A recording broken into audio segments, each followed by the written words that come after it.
Hey kids, you're listening to the internet's wettest podcast about video games, consoles, and pancakes. The SML Podcast.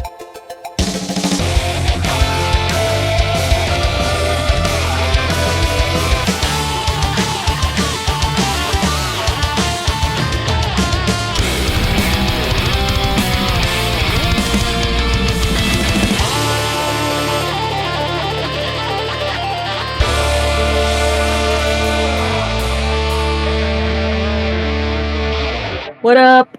Howdy. Howdy.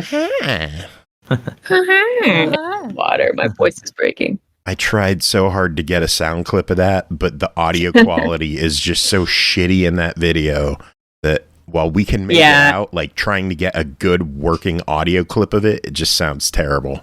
Yeah. I tried. I hear you there. Background noise is a Thanks for trying. Yeah. Thank you. It is 10 o'clock on the dot. Pernell's late. Pernell, how could you? My God. Until 10:01. True. Aki's not here either. I know. Yikes. I see Pernell jumping on. Okay, all right. He should be in here. There's Hey, it's Aki. Oh, it's Pernell. What up? I actually almost got I was like, wait a minute, look at the time. I gotta get moving. And then I moved. You like to move it. No, I don't know. I don't like to move it. That's the lesson we're talking about. I don't like to move it, nor do I enjoy moving it. Wow. So you don't like to move it. No. No, I don't like to move it, nor do I like to move it. That's an established fact point here. I do neither of those things. So I am just making do because that's what the world commands. The world commands that I move it, and then I move it. And then I what? I move it. Like I go up the stairs. Man, you're like, what? That's like a perfect lead into the first game we could talk about. Yeah, we're going to have a very moving themed show. I'm also going to make it extra weird, so it should be a good time.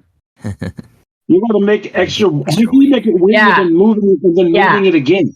We'll see. You're going to have to let me know. We're going to have to DM each other after the show or during the show or whatever. It'd be like, what up with that review? Weirdness approved. Yes. Get the stamp. How was everyone's day? Speaking of weirdness, anybody have a weird day? I know Aki and Chris are not feeling well.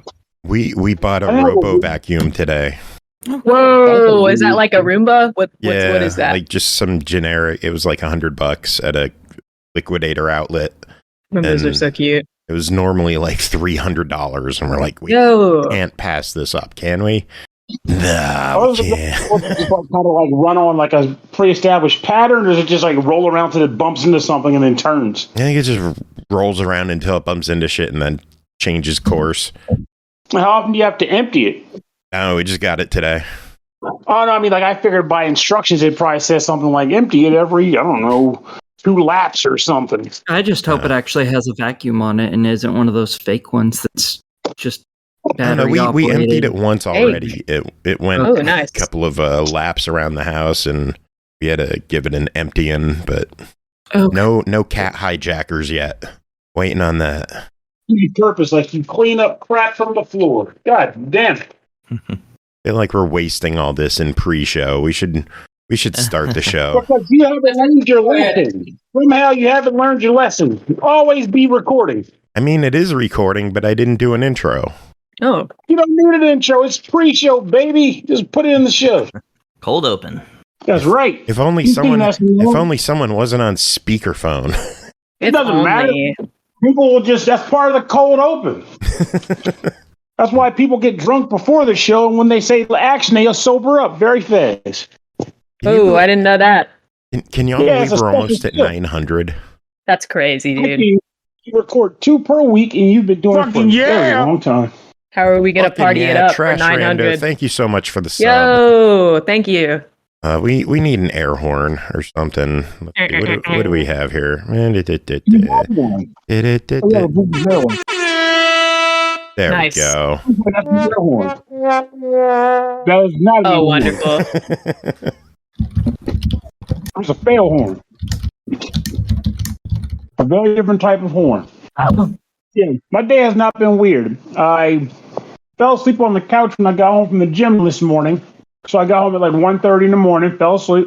Wait, does Joe need to do an intro? Hold on, this is good shit. I've given up that, like, we're not doing an intro. Sorry, Pernell, sorry to interrupt. I just didn't want to lose your story. I'm determined to never let him get an actual intro in ever again. If we're continuing on this path, Pernell needs to turn off the speakerphone. We need to hunker down and do this. Let's get down to business. I'm like hunking. I don't have enough muscles for hunking. I'm working on that. Hey, I could hear you better now. I see you killing it in the gym every day. Yeah, I just wish it would kill my body so I can get some fucking abs. But you're over there doing burpees. Yeah, burpees, the ones that aren't fun. I hate them. And then they're like, do a burpee, and then do 10 cross mountain climbers, and then do a burpee, then do 10 cross mountain climbers. Oh, and then do a burpee, and then 10 cross mountain climbers, and then throw a 50 punch combo, and then do it all over again. And just don't stop until you die. It's great. All these fancy, like, not evocative names for workouts nowadays. It's like, why back in my day it was push up and sit up and tossing a tire around a yard. Well, they still do that too. They still do that, but the burpee has just become the exercise synonymous with self-torment. Where did it get that name? Like, who named it the burpee? It's named after a guy, right? Is it? It's either that or it's named after the fact that you'll start burping after you start making the air pass through your body. His name was actually Todd Burpee? I don't fucking know. God damn it, bro. Let me see. No, even better. It was a psychologist named Royal H. Burpee. Decreed by the Royal Burpee.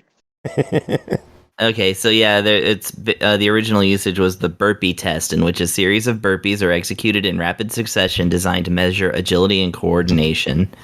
That's right. I remember this picture of this guy. He's like a really jacked, like sailor-looking guy. But yeah, you know, that's I knew there was something to it that I had read. Yeah, 1930s is how old it is. So I guess it's not so newfangled.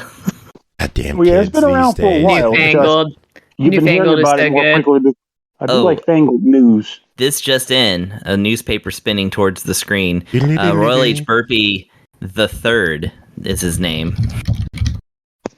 Wait a minute. That's crazy because I know a Royal Sefton the Third. He did our show for quite a while. Wait a minute. Your name is Royal. You ain't dropping that shit. No, I'm sorry. No, that the third is somebody who I think is currently living, who was talking about his grandfather. Okay, never mind. Okay. Spin that newspaper back the other way. Yeah. Wow. Play that Batman theme like backwards. Yeah. Also That'll work. Mercy. Fucking yeah! It's okay. The important part is, damn. I see you ate one before. Thank you so much for the sub. Casey, thank you for being here, hanging out. 4 months. I can't believe I've known you for 4 months. It seems like it's only been like 2. That is crazy. Time flies when we don't do shit. I mean, if anything, life feels like it's moving too goddamn fast. I have so much I want to do, and I have no goddamn time to do any of it.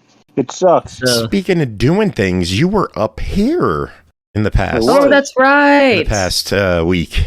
I was. I drove a lot. It was fun. Tell us about your travels. Oh, the cops hate me, but also don't fear me? I don't know how to describe that. Because I got pulled over and didn't get a ticket, but I was harassed, like what tends to happen when you get pulled over. I drove through a lot of small towns. I like driving through small towns when I don't get pulled over. I hung out in the mountains and sank into a swamp. Ruined my sneakers. They still smell like swamp crap. Dodged a bear. What? Fucking yeah! Newts. It's been a fun time. Fell into a river. It's been a good time. That was a good trip up there. I was up there on like a mini vacation that a friend invited me on due to like this crap that I'm dealing with currently. He was like, you know what'd be nice? We all take a vacation and you don't have to pay 1 red cent. I was like, that's great because I'm poor. So they invited me up. It was a lot of fun. I went home. I want to go back to the mountains because the mountains are great. You know what else is Humans great? far away? Root beer I don't subbing know. for the 44th month. Root Is beer. We should just call the ridiculous. show Root Beer, the SML Yeah. Root Beer Cast. So Put an that honorary is placard in the corner of That's every amazing. that eye is catch for every 3 episode. subs so far this episode. How many more can we get? 16-inch subs. Yes. Oh man, now I'm getting hungry. There it is. Anyone eat anything Yo. good this past week? Did I I wouldn't eat say anything so much. good? It's hard to say. I had think it's- Wendy's. Wendy's is good. That's like a special treat for us anymore. That's cool. Wendy's is good, but I mean, I feel like Wendy's is a special treat for everybody because you can't find the damn Wendy's anywhere. I don't Yeah, I think haven't I've seen ever one in a eaten at while. Wendy's. Whoa, you're missing out. That Baconator is pretty good. That's Are what they I have still to selling those? Yo, those are so good. I Wendy's can't is eat the bacon, best of the so best of burgers. Oh shit! yeah, I'm allergic to That's pork. I think you've mentioned that before. I just didn't remember, but I'm not I sure. love bacon, but I am so allergic to it. So what happens when you eat it? Do you just like get sick or you get hives? I have breathing asthma issues? attack. Oh, okay. So it's not the fun kind of yes. Yeah, no. It's the dangerous kind. Yeah, it's so totally worth it for bacon, but I don't do it very often. I eat bacon like maybe twice a year, and that's it. And Ooh. I fucking love it each time. But then I have coughing fits and trouble breathing for like 30 minutes. I wouldn't So, know anything it's about fun. coughing fits. Brooke, what about you? Coughing fits? Anything? Oh yeah, all the time, every day if I can. You see me muted. That's probably what I'm doing.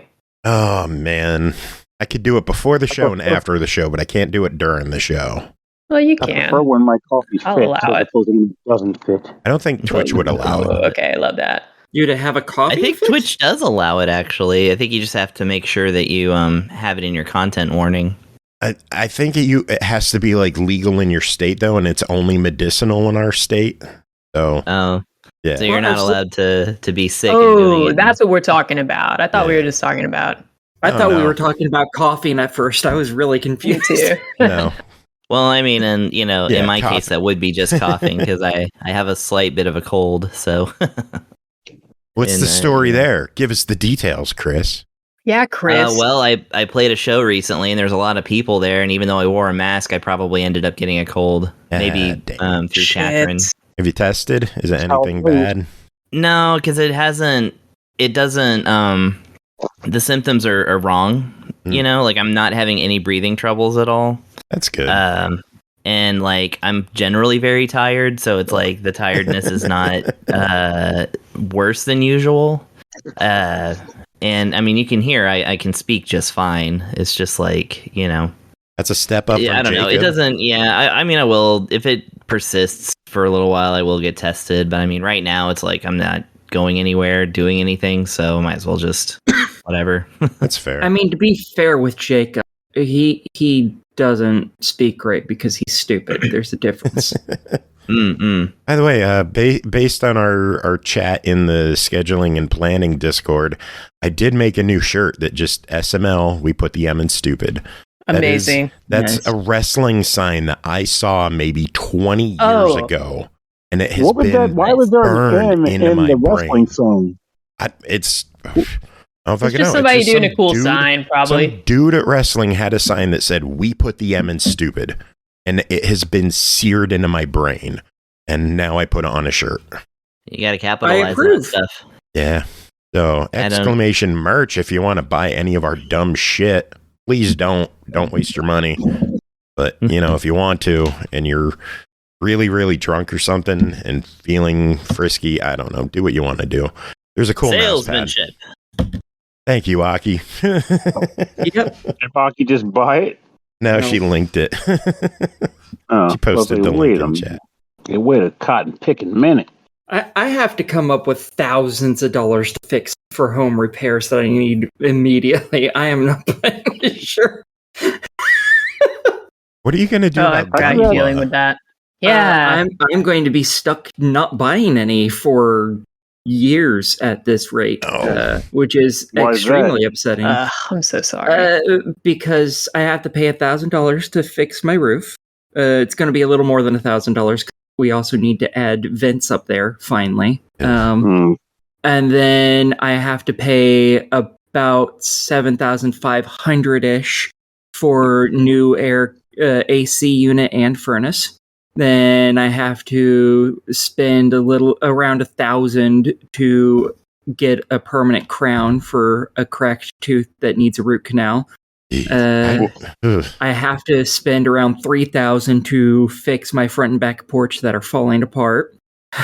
Part of me is like questioning how the time frame that this all happened in, but then I realized, yeah, fate can be a real bitch. It wouldn't surprise me if it was all in like a month's time. Yeah. But obviously, it all builds up over time. But you discovered it all as a mandatory need, all within. Oh no, I've known about the porches for a while now. That's what I was going to be saving up my money next year to fix them.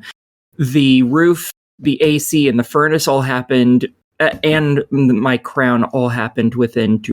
It's fun. Oh, I believe it. Damn, I'm dude. living some of that life here too, and I'm fighting the deluge that drags you down with it. Because I'm like, nope, I have to be positive. And in the midst of all of that, I'm also like, if I can just find my niche and get a new job.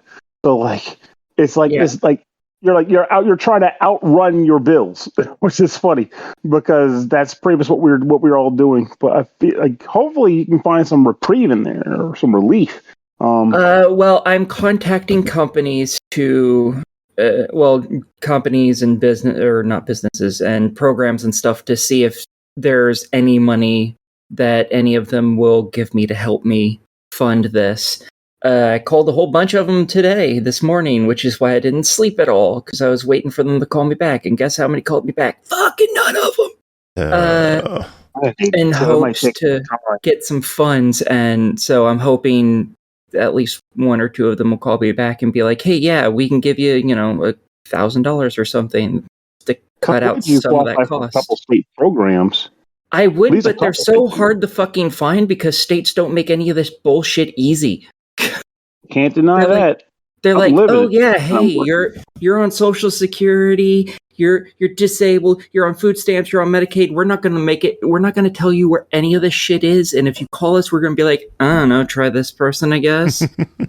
Fuck you, people. Just get a list of this shit for us, because we fucking need it. You can go up there, you can find all sorts of shit for fucking rich assholes to not have to pay anything. I can find a ton of that. It's like, you fuckers.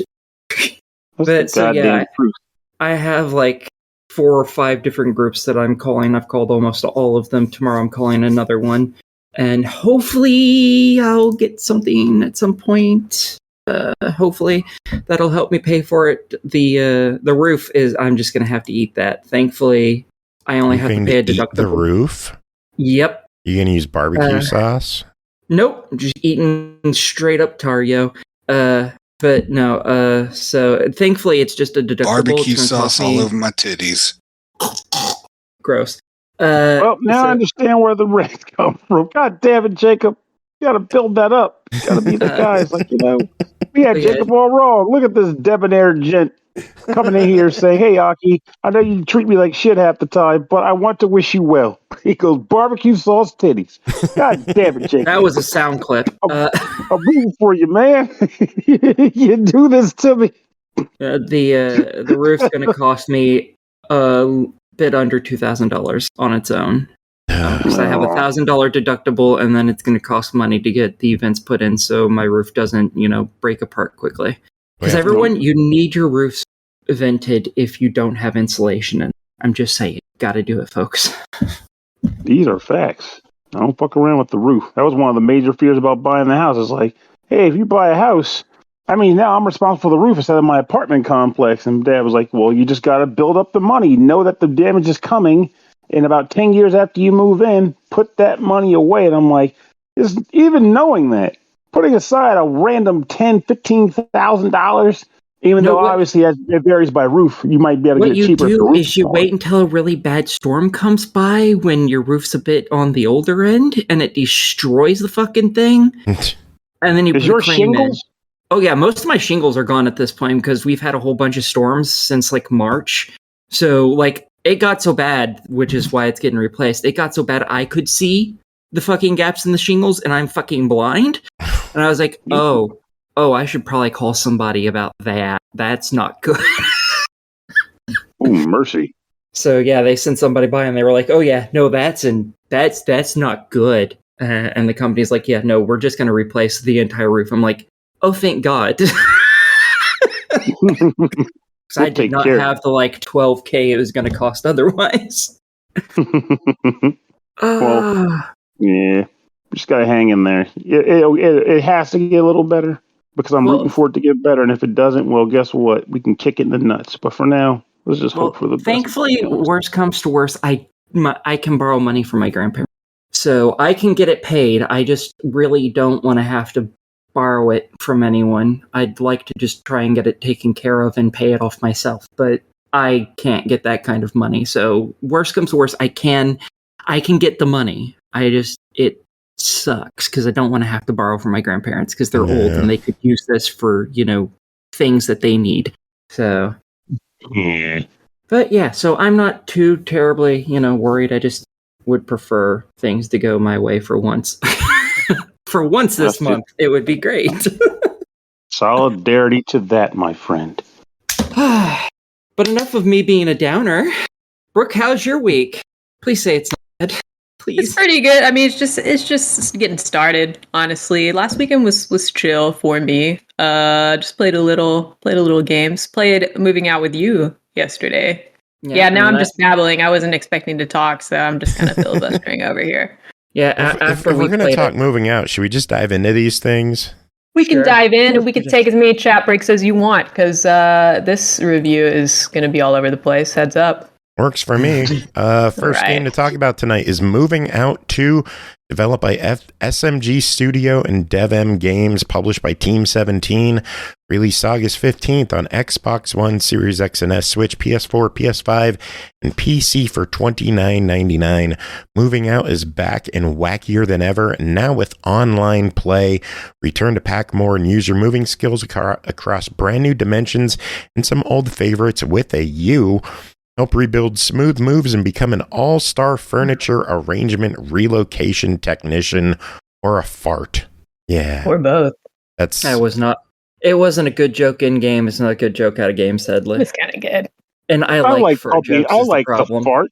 Interestingly enough, I mean, it's a strong acronym. Interestingly enough, that was totally different than the eShop intro. I've started putting like the store descriptions of my notes just to make sure I don't like repeat the notes too much at the beginning. That was completely different than the Switch eShop. Yeah, I usually go with Steam for my intros. That's cool. That was much better than the usually eShop concise and quick. All right. Yeah. Cool. Let's jump in. Who wants to talk? I said I'll go first on this one. I'm just going to say it. I haven't played Moving Out 1. So this review is what it would be like if you went into this game without playing the game this is a sequel to, just like me. I'll also be, and you, that's true. I'll also be comparing this game to Overcooked. I have played the Overcooked games briefly. I did not love them. I do love Played Up, but yeah, this game has a lot in common with Overcooked franchise, but it also has a whole lot not in common with Overcooked, even outside of the difference of cooking versus moving, much to my surprise and delight. I actually had some fun with this one. So what's the concept of this game? Well, it's a lot like this really stupid bit I used to do back in my early 20s with my friends Corey and Anya. We called it Bad Movers. I don't know if I ever did this for you, Chris. And we were just a bunch of like really bitter, grizzled old dudes who move furniture around and are really bad at it. They piss everybody off. They break everything. They hate their job. They cuss. They drink on the job. They smoke. Sometimes they even die in combat, which is just moving furniture. And they reminisce about how hard moving is, how many other boys were lost on the job, had to go back home, tell families, hey, I'm so sorry, Johnny didn't make it through that last move. And this is all pretend.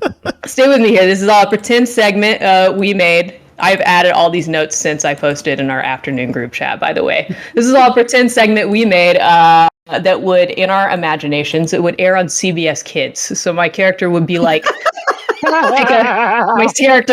take a long drag of their cigarette, and he'd be like, last move I ever made was to move Johnny's dead body out of that burning building. And then he'd break down crying. But mostly he'd just roll in. My character would always roll in and be like, hey, I got all these armoires. And I still don't know what an armoire is, but yeah, we even had a commercial break, and they would be like, "Hey, don't move a muscle.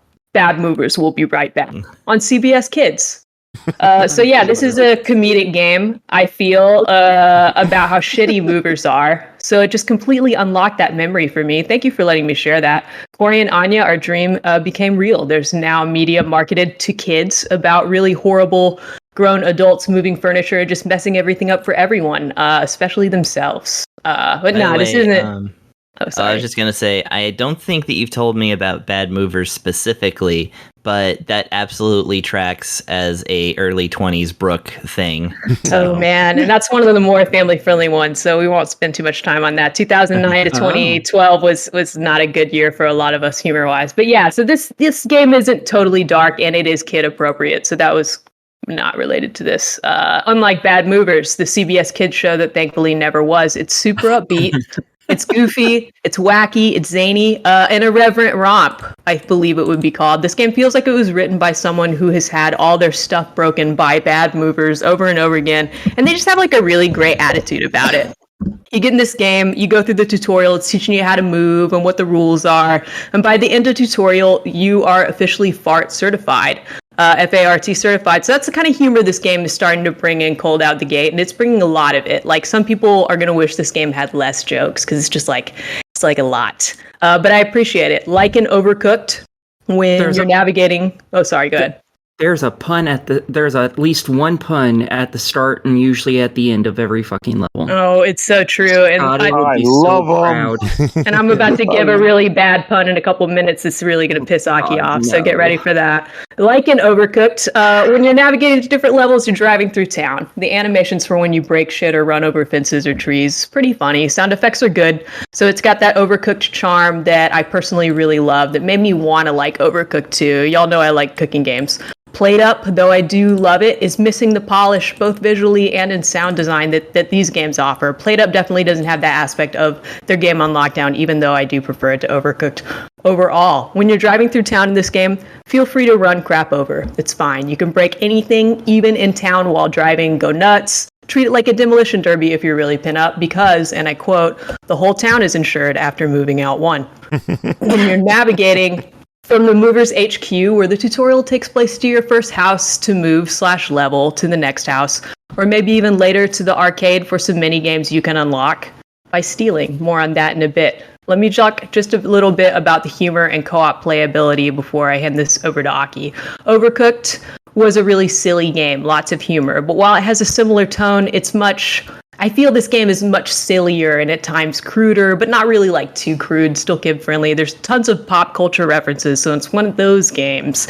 And yeah, I find all the jokes and gameplay to be appropriate for kids, but also bring some, not adult humor, but jokes that some adults will really appreciate that might go a little bit over the kids' heads, but still tons of stuff for them. So I think this will actually be a fantastic family co-op game. I have babysat a lot. It can be hard to find games that are okay for kids that kids can actually even learn and get kind of good at, but that I won't get bored with or think that is like a waste of my time outside of humoring the kid in question. This would be great for that. I think even outside of that, it's just a really good, wait for it, couch co-op. Little moving joke for you there. Okay, Aki's going to kill me. I'm debating. Thank you. She's thinking about it. But yeah, thank you. That was for you. So yeah, I keep comparing this to Overcooked. Let's talk about the differences. For me, I really like both solo and multiplayer for this game. I don't find Overcooked to be playable single player at all. That's not just me. That's everybody. But this is absolutely playable solo. Overcooked multiplayer, while it's what it's for, kind of pisses me off. That's kind of what it's meant to do too, and Overcooked has a reputation for that. This game, I played this with Aki yesterday, and Joe, will you even believe me if I tell you I had a really relaxing time? No. Okay. That's what I thought. That's more because you're playing with me than anything, but yeah, it was cool. This game, y'all three will have to tell me if you agree, but it's a lot more of like, I want to say more physics-like management than storage management, and especially compared to the time management, more like resource/crafting management game that Overcooked is. You're literally moving furniture and it feels like furniture. Your character's picking it up. You can pick it up from different angles. If you pick up a toaster, even like a little TV, cool, no big deal. If you pick up a sofa or an armoire, if I may, it feels really heavy, dude. I did test the multiplayer feature with Aki. Thank you, Joe. And we both got online and we were chatting with our headsets and we were both like, actually open it up, talking about how we really both prefer of us to solo games. We're like, we're just going to try this out really quick. Neither of us do a lot of co-op or multiplayer gaming. Either of us is personal preference. We both said that. And then I actually stayed a little later and played extra than what I was planning. So that happened. I feel like this time can be a kind of a relaxing, almost time sink to do with someone. Sometimes you have to back out and pull the object out of the house, going back to the heaviness of the objects. Unlike in Overcooked, which only requires like any actual hand-eye coordination, like in a sporty way, in my opinion, in optional ways. Like in Overcooked, you can throw each other dishes and catch them in Overcooked, but you don't have to. You can always walk them over there and hand it to them. You probably need to throw in this game. You can also throw items into the truck. It's okay if you break windows. In fact, it's preferred.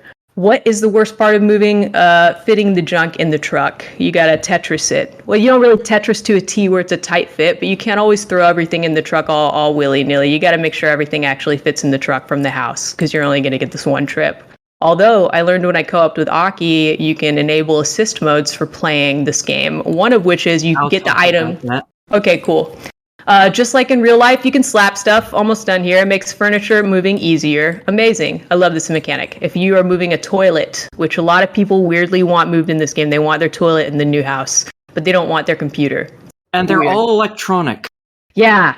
If you move a toilet and it's still plugged into the wall or the plumbing, you could pick it up, slowly pull it out of the room, and eventually the cord will break as you continue to pull it further and further from the outlet. That's the only way to get it out, or you could slap the item and the cord attached to it will break instantly. You also have to angle stuff. Are you moving a bed downstairs by yourself? That sounds horrible. Just like in real life, you can't pick it up lengthwise and fit it through the door. You got to think about how you're going to angle it. How wide are the stairs? Am I taking it downstairs? How many doors am I going to have to go through with this thing? And what's the angle on the door to the wall to get the couch out? Like, that's very real. You also need coordination because, yeah, you're going to have to throw some items. Really big items like beds you can't throw. There are going to be some big old wall windows. Earlier I mentioned you can break windows in this game and it's preferred. Your moving truck could be closer to the nearest window than it is the door. It can be easy to throw things out of the house into the truck instead of walking them through the door if you're really trying to get those pro times. And just like in Overcooked, you are timed in a way, more in a traditional way than Overcooked is. Instead of just getting in the weeds in a restaurant and pissing off all your customers and the level ends, and they're just staring at you and getting mad. There are no customers here. There's no one to watch as you break all their fragile items. No one to watch as you break all the windows open or slap stuff.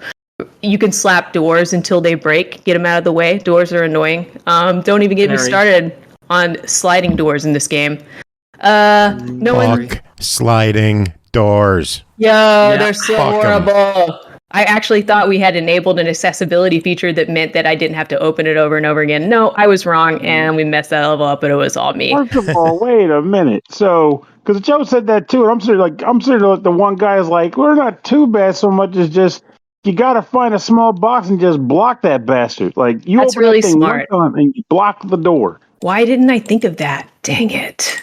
If it makes you feel any better, neither did Joe. That's smart. This is why you're the strategy guy. But luckily, no matter what you're doing, no one's watching you if you slap doors off the hinges, if you break windows, and no one's watching you if you steal. Final note, I know what you're thinking. Next, you'll say, Brooke, what if I see some cool designer clothes or trendy new clothes or costumes at someone's house when I'm moving? Can I steal those clothes from the people I'm moving their stuff in and use those items to decorate myself and my other teammates and hot exclusive new looks to increase our mover style? And the answer is yes. Yes, you can. This is how you unlock new styles for your movers. This game has a lot going on, more than I expected. But you don't have to take my word for it, because here's Aki. All right. So yeah, me and Brooke clearly played this. I actually ended up having a surprisingly large amount of fun playing this, with and without Brooke, because I've played much further since when Brooke and I played. Yeah, didn't you already 100% this? No. I 100% did a couple areas though. But still intense. Yeah, and I'm totally not playing it right now. Totally not. No, I wouldn't do that. Some of those side objectives can be tough. Yeah, the problem is they don't tell you what you have to do. Yeah, we couldn't figure out a couple of them. We were like, oh, now we've got it. And then it's like, no, you still didn't do that. And I was like, what does wash the flamingo mean or whatever? I figured that out. I've finished almost all of the what was optional that? stuff. You have to put it into a tub, or not a tub, in a shower area and actually turn on the shower. Oh, we had it in the shower, but we didn't turn it on. Okay. Cool. That's times. exactly what we did. You had to give the flamingo a literal shower. Yep. But yeah, so there's optional objectives that you unlock after you beat the level for the first time. They aren't particularly hard usually. And there's an accessibility menu that you can toggle on. They do not affect achievements, which makes them fantastic. Oh, I didn't know that. Oh yeah, you can still get every achievement. Some of them they outright just make the game easier, which is always liked. One is they'll increase the amount of time you have to finish a level because there is a time limit on all the levels. There's both a standard time limit and a pro time limit. And does it bump up the... I'm sorry, it just relates to that. Does it, when you do the time change, does it actually bump up the silver and gold and all that too, or is it just like a general, you have more time? You just have more time. I don't know about silver or stuff because I don't know what you're talking about there. Okay, go ahead. Keep going. You can... Shit, now I don't know where I am. Sorry. You're at home. Sorry. Just shut up, Joe. It's not helpful, you bastard. So there's also the ability to make it to where you can pick up 2-player objects, which you're only really going to find when you're playing in 2-player, obviously. The game isn't that harsh on you. So yeah, there's others, but I don't remember all of them because I'm lazy and memory is bad. And yeah, they do not affect achievements, so you can go ahead and click all of them on if you so wish. Matter of fact, one of them is that you don't actually have to put stuff into the truck and organize things. They just disappear, which is one of my favorite ones, because then you don't have to play Tetris with this shit later. Yeah, that was cool. So yeah, it was my really favorite fun. part, though. I would, like, me and Pernell would bring stuff to the truck and he would drop it off and I would like push things into the corner, like pick them up and throw them on top of each other. And you would cool. like that, you weirdo. shut the fuck up. Not wrong, motherfucker. I'm not surprised, motherfuckers. Surprise, motherfucker. It's the better one. Surprise, motherfucker. There we go. Yeah. So yeah, it's really fun. You do unlock different things you can pick up in the level, as stated, where you can, get different looks and stuff for your character. Usually you pick up an object and it'll give you 3 of a similar head to equip to your character, basically. And you have a bunch of them. Like, there's some that are like dog heads, there's some lizard heads, things like that. It's just a whole bunch of weird shit. Some of them are just like living toasters. Something Pernell and I really appreciated is that there's no specific handicapped character. Every character could be in a wheelchair. Yep. I really did like that. Yeah, that was pretty nice. So that's one plus more that has Overcooked. There you bam. This has everything Overcooked, because Overcooked's meant to piss you off. This isn't. Like, legitimately, that is what that game is built to do. Actually, it's built specifically to make you angry.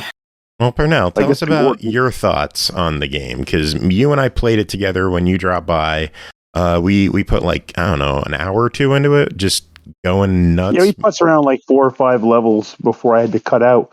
And I honestly did like it a lot. Like, I was fond of the original Moving Out.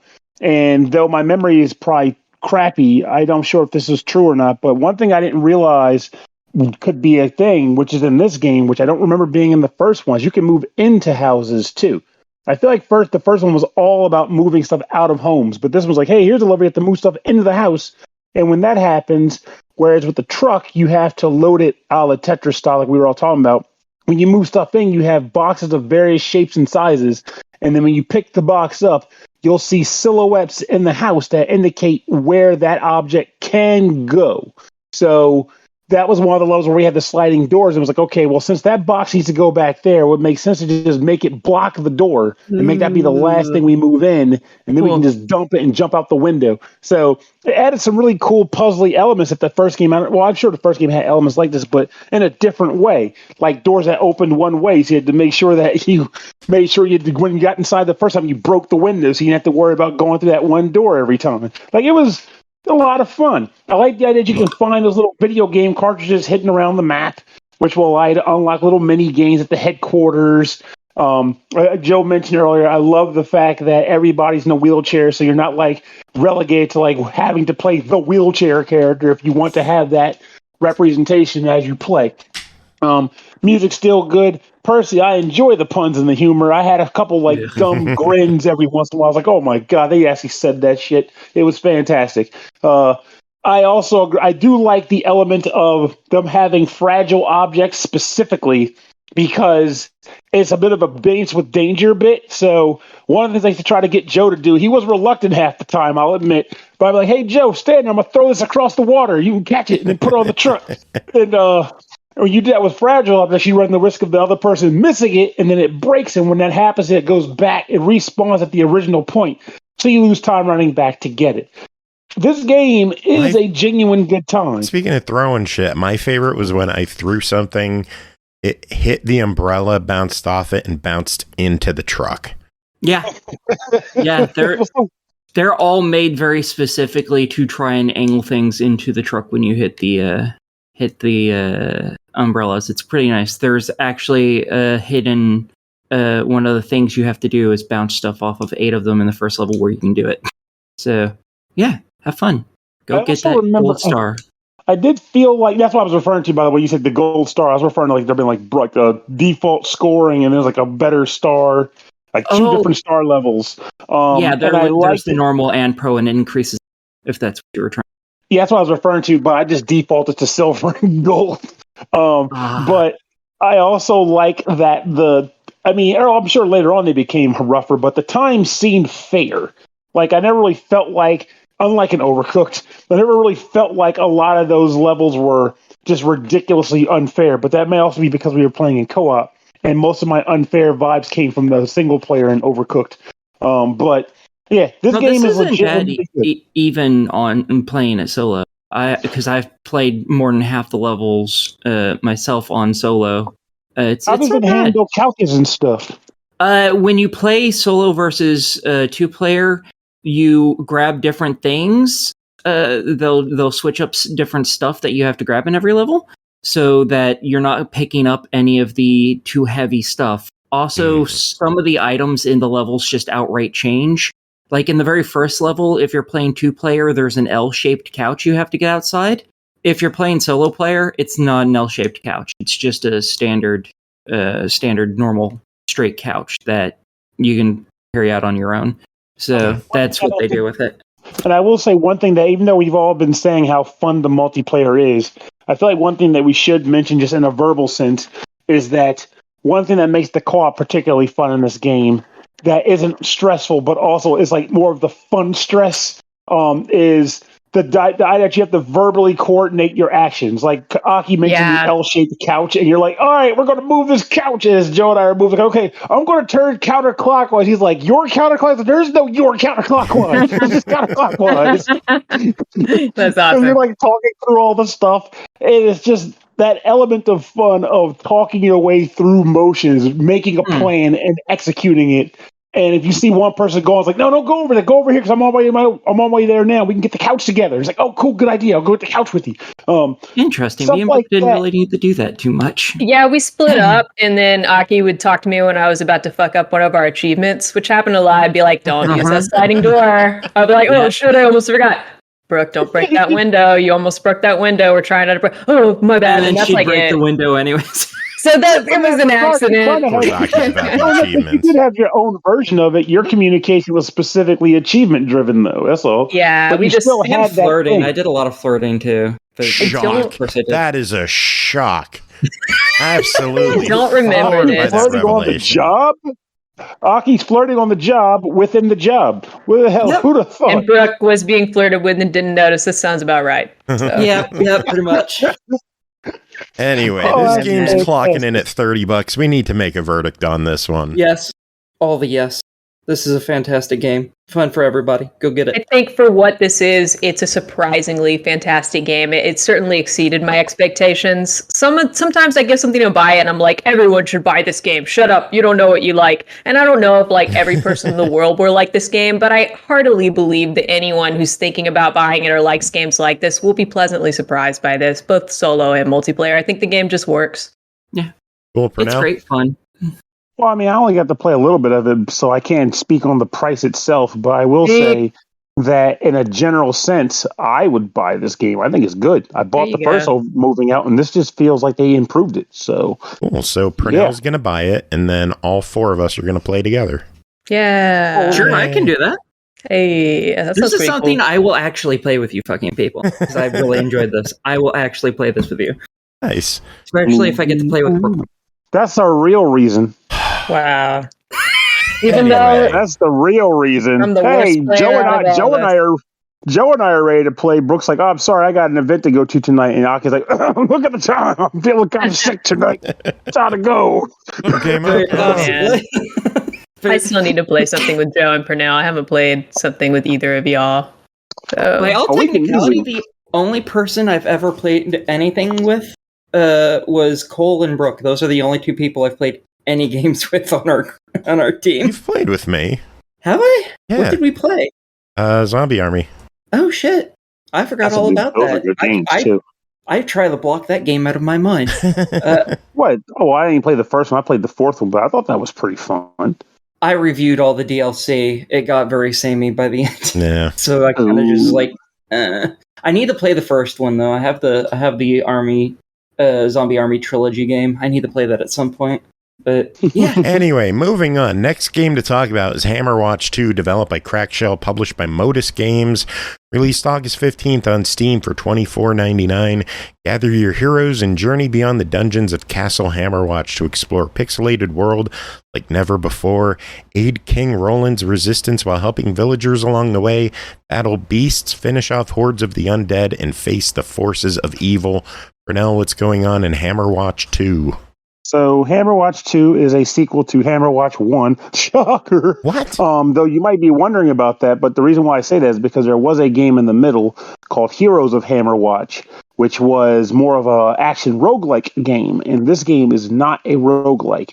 You might look at it on the surface and go, wow, this game looks pretty damn primitive considering it's coming out in 2023, and I personally believe it to be intentional. So I'm not going to knock it for that in that sense because I actually like the graphics.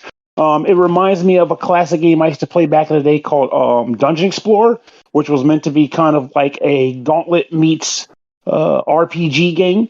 So I liken this to that as well, same as the first Hammerwatch, almost immediately. So I'm cool with that aesthetic. But in the idea of this game, it takes place exactly after Hammerwatch 1 takes place. They give you a narrative. I didn't care about the narrative, in which you defeat one of the dragons that you were tasked with defeating in the first Hammerwatch game. The castle collapses, and you start out on the island that had the castle, and you're trying to get out of the dungeon there. And then one thing that ends up being pretty cool about this is you come to realize this game is, I guess you'd call it open world in this context, but you have a full-on map you're exploring, and you're interacting with people. You're going to locations that may have like people that sell items to you, a la shop, people that will give you quests to engage or embark on, and all sorts of stuff. And there's even a day and night cycle. At the beginning of the game, though, before you engage in any of this, you have to choose between one of, I want to say it was 4 or 5 classes. I chose the Paladin, and my friend that was playing with me chose the Warlock. And we pretty much went along that methodology. Skills, you get 4 that you have key to buttons. Pretty much everybody has their little standard attack. That's one of them. And then you can have 3 other skills as well. You have them so that they're set up kind of like in 4 tiers. Like there's an adept level and like a basic level. And then there's like 2 levels beyond that. Early on, you only have the first level, which has the 4 skills you start out with. And as you gain stars, you can kind of upgrade those skills by way of increasing different parameters associated with them, like cooldowns or damage output or what have you, how much mana they use or how long their cooldowns are. And as you get higher ranks of those things, or higher ranks in general, you'll be able to not only learn new skills that you can equip instead, but the old skills will unlock new buffs that you can upgrade with your star points as well. So the old skills get a little bit of bark back into them as you progress further as well. I will say, however, I do wish that there was more variety in the skills the characters got, because even with new ones unlocking, I started finding myself thinking, I'm just going to go with this damn hammer because it gets the job done. Why fix it if it ain't broke? Or the other thing, it just feels more like passive to me in a way that I don't want it to work for. I want to do something different with this guy. So, with that said, it doesn't ruin the game because the dragon for pretty much Dungeon Explorer was upgrading characters, but you only had the same 2 moves the whole freaking game: your basic attack and your crash. So, whatever. Or sorry, your white magic and your black magic. But anyway, so you're walking around this island. Acolyte coming in with a raid of 8 folks. Welcome in, everybody. We were talking about Hammerwatch 2 out on Steam right now. Pernell is chatting about that. Pernell, keep going. What were you saying? Wait. What's the screen name? Is it Horror Acolyte? Because that's really good. Love Horror that. Respect. Acolyte. Okay. Well, now the pressure's on. So watch the game. Wow, that's a really good impression of me, Pernell. That was messed up. I don't sound like that, man. No, you don't. Stop it. It never sounded like that. But now, like this game, it is an enjoyable game. I found myself being in a position where, as I was talking to the NPCs and getting the quest, whether it was during the night or during the day, or buying items from characters, I never found myself particularly feeling jazzed about the world. Like, that's not a slight to the game, I guess, because I feel that way about. I was like that with Dungeon Explorer 2 for the most part. Well, Dungeon Explorer 1, Dungeon Explorer 2 was freaking awesome, but I was just in it for the gameplay. And my friend and I had a great time with the gameplay. There were, big enemies you'd come across sometimes that would give us extra bits of problems, like the giant wolf in the cave that we didn't expect, and he got one hit killed, and I was like circle strafing, killing the whole wolf pack so I could resurrect him, because that's one thing you can do in this game. If you die, you can go to a friend's tombstone and resurrect them as someone you don't get killed as well. And it's free to do so if you can pull it off. And there's no timeline, there's no time limit. You're not getting counted down before they get burned out. However, if you both or all of you die, you can pay gold to respawn in different places. Like, the closer you are to the place you die, the more you have to spend to respawn there. But if you respawn wherever, all the enemies you killed before come back. So it's like, well, if you got to fight your way back down to the end of the dungeon, well, you're going to fight all the monsters on the way, too. So you might want to spawn at the boss if you're not a cheapskate and you value your time instead. This product, as it were, was pretty engaging to us. It was fun to communicate. It was fun to kind of plan around and do dopey things. I like the fact that the game starts out small and that you're on this little island, but you eventually get access to leave the island and go to the mainland and engage in more quests and find more dungeons.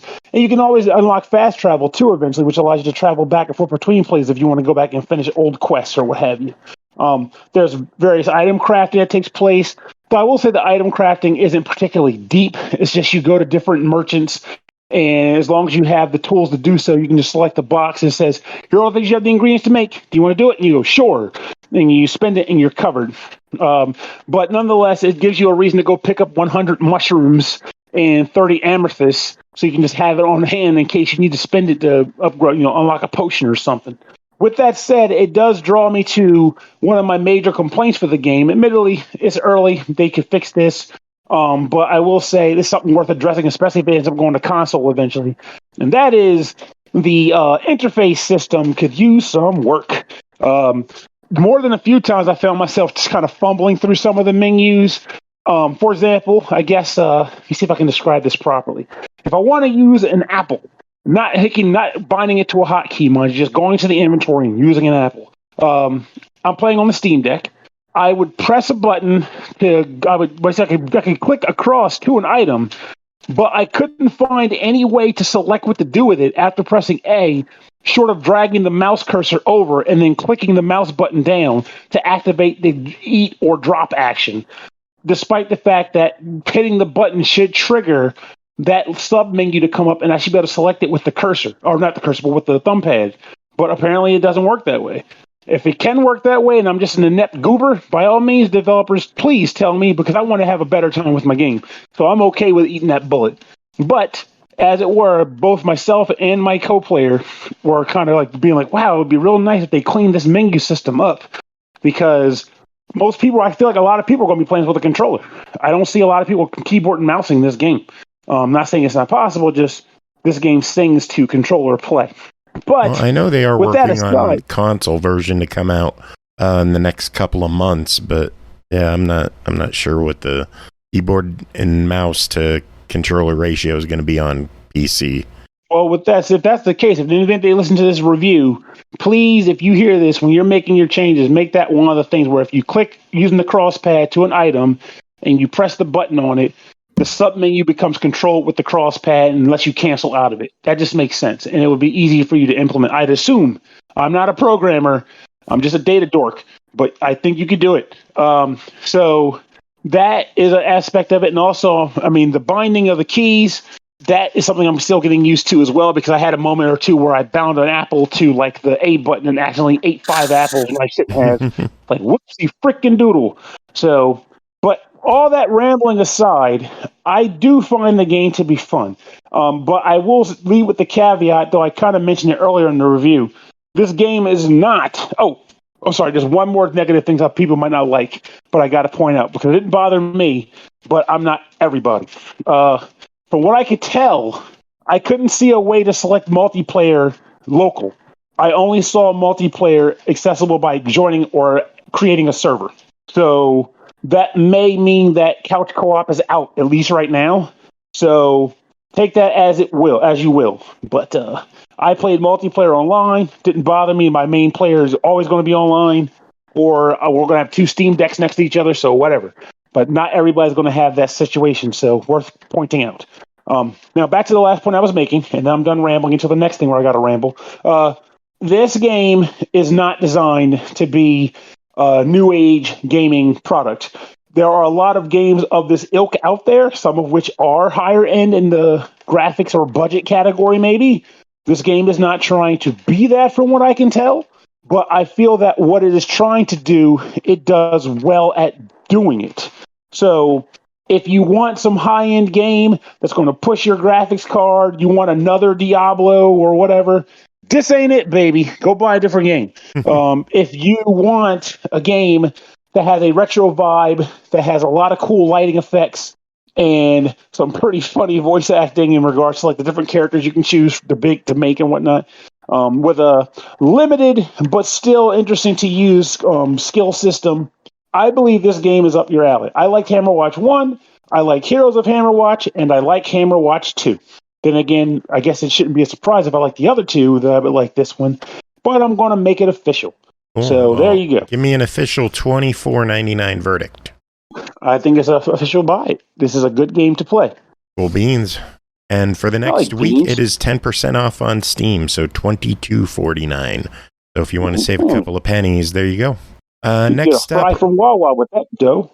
Oh, speaking of Wawa, did you hear what they're going to have supposedly next year? Rumors. At Wawa? Yeah. No, I have not. What's Wawa? Peach Mountain Dew. Specifically at Wawa? Yes. Peach Madness, also, allegedly. it's a convenience store with gas stations as well. That's all. It started small and then it became massive. Go, or I don't know what the hell else they have in. I've never heard of that one either. Oh, well. Anyway, next game, Rainbow Skies, developed by SideQuest Studios, published by EastAsiasoft, released August 11th on the Switch for $19.99. Embark on an unexpected journey and redeem yourself as a failed monster tamer in this strategy RPG. Chris, Rainbow Skies making the debut on the Switch finally. How is it holding up? Finally, right? Well, it's been on PlayStation for a good while, so... Yeah, it was on PlayStation 3, wasn't it? I think so, yeah. And Vita. I mean, I'm reviewing it. Maybe I should know this. I know that... Well, okay, so it's the sequel to a game called Rainbow Moon, and I know that was on PS3. Let me see. Is there any Wikipedia on it? No. Okay, fine. Rain Moon. Yep, on the Vita Y'all and look the it up PS3. yourselves.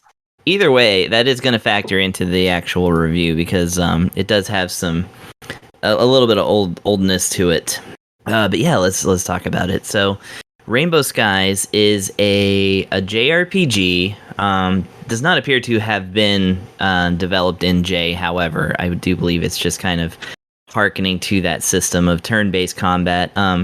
So it's one of those things where you walk around and get into random battles and stuff, and some battles that are actually seen on the map. But the difference is that in the actual battles, instead of just standing on two sides of a screen and clicking attack on each other, you actually move around on a grid. So a game Rhapsody on PS1 and more recently on Switch is a lot like that. It's random battles where you're walking around a map and stuff, but then once you get into the battle, you're put onto a grid and you do tactic style combat with enemies. Some older games that utilize that system. One favorite of mine is called Emerald Dragon on the Super Nintendo. Well, Super Famicom. It never came over here, which is really, really too bad. But so it's it has precedent as far as the system goes. So yeah, it is a RPG that has, I'm gonna call it a humor flavored story. It's not completely absurd or comedy like some RPGs that we have seen. Some of them just kind of get into real absurdities and then it just kind of plays around with the formula. This is very traditional JRPG, but it kind of makes fun of the characters. It makes fun of the situations somewhat. It's one of those things where it should be read like a joke, but it's not overtly jokey, I guess is what you could say. Hey kids, it's I'm suddenly reminded of the Super Nintendo game Dragon View, which actually opens in the opening story with a "Don't Call Me Shirley" joke. Wow. So, yeah, it's not that level, but it's close. Oof. Wow. Yeah, that's a whole thing. I could talk about Dragon View all day, but I shouldn't. I should talk about, oh, thank you. Somebody, a horror acolyte, loved Dragon View as a kid. Me too. Oh, hell yeah. I bought the limited run games release of it. Only took 3 years to get to me. Oh, anyway, I know. Wow. No, it turnaround. was close to 2 years. It was close to 2. But back to Rainbow Skies. I'm hoisting myself on my own petard here. That's so usual for you. Love that phrase. I recently played through a Bomberman game, and I use that phrase so many times because that's the literal definition. It's blowing yourself up with your own gunpowder is the literal translation of that. Ooh, I did not know that. Cool. Anyway, yeah, it's Shakespearean. So Rainbow Skies, it's a little goofy, but not quite. It's got some RPG-ness to it, but it's a lighthearted story about a failed monster hunter who is just an egomaniac, just a complete, almost reminds me of Fang in Fairy Fencer F Advent Dark Force, and more recently Fairy Fencer Refrain Melody, or is it Refrain Chorus? Damn it, I can't even remember. I reviewed that game last month. Anyways, Refrain Chord. Anyway. So yeah, he's kind of a dope. He's got a long-suffering sort of tutor who is also an archer who kind of helps him to undergo this test that goes wrong. Situations happen, and they quote-unquote fall to their death. Game over. So the game goes to black and tells you the end after they fall to their deaths. Obviously, the game is kidding, but that's the kind of humor that you see in this game, is that they're like, well, these characters are now dead. Let's go join another character. And so you join another character who is a mage. And she has, her name is Ashley, and she has some misadventures and ends up getting partnered up with these two boys. And due to circumstances, they now are forced to adventure together, no matter what they think about each other. So that kind of creates the internal conflict. And the external conflict is, of course, at least for the most part, is finding a way to put everything right, essentially. So that's how you get your party. It's, swordsman, archer, and wizard. What else? Is there name a better trio, I guess. And yeah, so like I said, was it Fairy Fencer F? The refrain what? chord? Was it Fairy Fencer F? Yeah, refrain chord, yeah. Oh my god. Okay, thank you. Sorry. Yeah, no problem. Yeah, if you really want a very really funny visual novel JRPG, check out Fairy Fencer F Advent Dark Force. It's one of my favorite Switch games, even though it's a PS3 game. And but yeah, speaking of which, so like I said, you walk around slowly on an isometric map in field and fill in a map, and you get bonuses for discovering everything. This game is rife with bonuses, percentages, skill trees, and and tutorials. I'm actually, when I was played through the entire first chapter of the game, got well into the second chapter of the game, my tutorials percentage is not even at 20% yet. This is after hours of playing the game. So the game will stop you to do tutorials. It's not the worst. It can't possibly be worse than Ni no Kuni, Wrath of the White Witch. This is the review, by the way, where I talk about every video game I've ever played. I can tell. I'm so happy. This is so good. Right. But Ni no Kuni did go crazy with. Okay, so I beat Ni no Kuni, Wrath of the White Witch, and this is not really spoilers for the story, but let me just tell you. The tutorial popped up. It's like, credits are this part of a video game. Oh my god, that's so funny. Yeah. Tooltip that you have to click through to watch the credits. Right. That's amazing. So, it eventually just becomes a parody of itself, and which is what this game is, actually, kind of. So, and you eventually do, speaking of collection and stats and stuff, you do get into monster collecting in this game as well. It's not a central focus, but that is a thing. It's not just your 3 characters through the whole game, but those are the 3 characters that are in the game. So like I said, you go through dungeons, towns, and it's fairly simplistic in certain ways. Like, you just run into a lady holding a giant syringe in order to heal your party. Usually you can get your HP healed for free and your MP healed for a small cost. Speaking of your MP, that's one thing to one thing that you'll kind of learn in this game is that everything levels up. So if you really want to keep up with the game, in terms of it's not a difficult game, at least you do have the option to raise the difficulty at a certain point. But while it's not difficult, it is a game where you level up something by using it. You level up armor by using it, weapons, your magic. So your magic actually gains levels as you use it. So it definitely behooves you to be spending those points as you get them. And different things like that. It's got weird systems too, for instance, you regularly pick up items that increase your inventory. And there are, let's see here, 10. Yeah, I'm looking at 9 right now, but one of them has a question mark. So between 8 and 9 different inventories for different items. And each one has a set amount of slots that you can increase through other items that you pick up. So, just understand this game can get into the weeds quite a lot.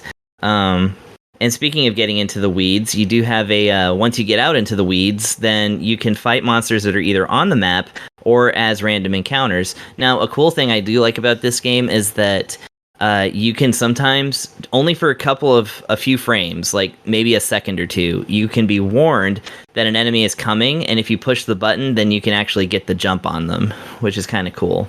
Or, if you ignore the prompt, then it's possible you could avoid the enemy altogether. It might not even come and attack you, but if you want to get at it and get the jump on it, that's pretty cool. I like some of these systems. Like I said, some of them do get bogged down.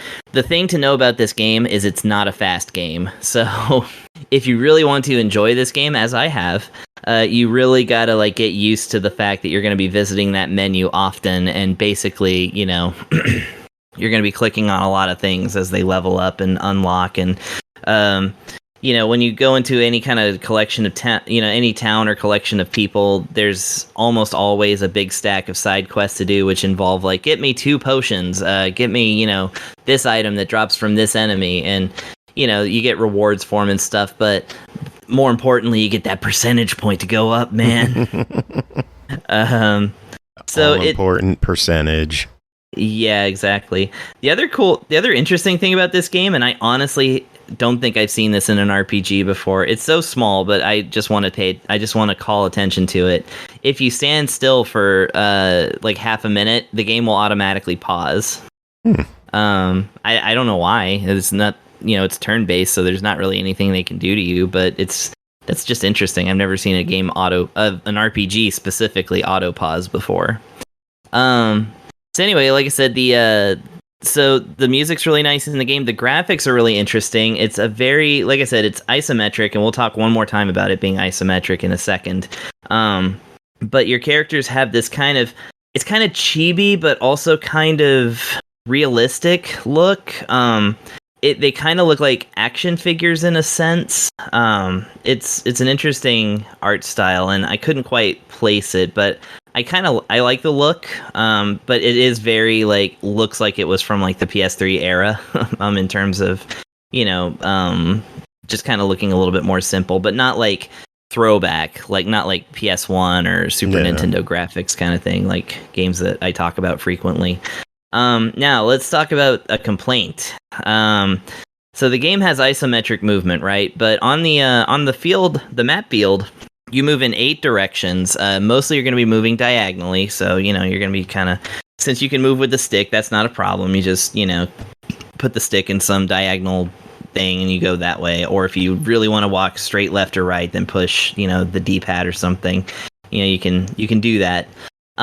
When you get into a battle and you're moving around on the grid, there's no confirmation about movement, and the grid is ridiculous. It is exactly diagonals, right? It's an X on the screen, so you can you have to push up to move up and left. And I might even be wrong about that, because every single time I start a battle, I move in the wrong direction, and there's no way to reverse that. So you move, and then that's your turn. I have so frequently turned around and moved away from an enemy when I meant to attack them, and I cannot get used to this. The 8 directions don't work anymore. If you go diagonally in battle, it just picks one of the directions and then goes that way. So you have to know how, it actually ended up with me tilting the controller so that I could get that X, and then I can actually visualize where I'm trying to go. So just know that this game, the battles in this game exist on a 45-degree angle, and they really could have done something to improve that, including just transferring the field controls to the tactical battle controls. I mean, it would have been easy. But yeah, so that's kind of that thing. But when you want to attack an enemy, you just kind of run into it if you want to attack it. You get multiple moves per turn depending on what your level is, and actual levels, despite everything else in this game being all about growth, levels take forever to get. They even seem to have improved that in this game versus other games, because there is a toggle to go with the classic experience and gold system, or the new golden and experience system, which is apparently much more generous. So apparently this game used to take like an hour to get like a single level, but they've kind of fixed that. But anyway, I don't know. It's a quirky game. I quite enjoy it. I'm an RPG enjoyer, and I love to get a new kind of experience, and I don't mind a grind. I like to see little numbers go up. So yeah, this is the game for me in that sense. Oh, well, it is clocking in at $20 on the Switch. What do you think? I think $20 is fair, especially considering it's a little bit older and it's a sequel to a game that's not even available on the Switch. I think that just definitely pay everything that I said in mind. If all that sounds good, then it's a definite buy it for you. There's not really going to be too much. There's not going to be too much in the game that will surprise you, other than what I just said. The real surprise is that our good friend Chris just dropped by in chat and dropped 1,000 biddies.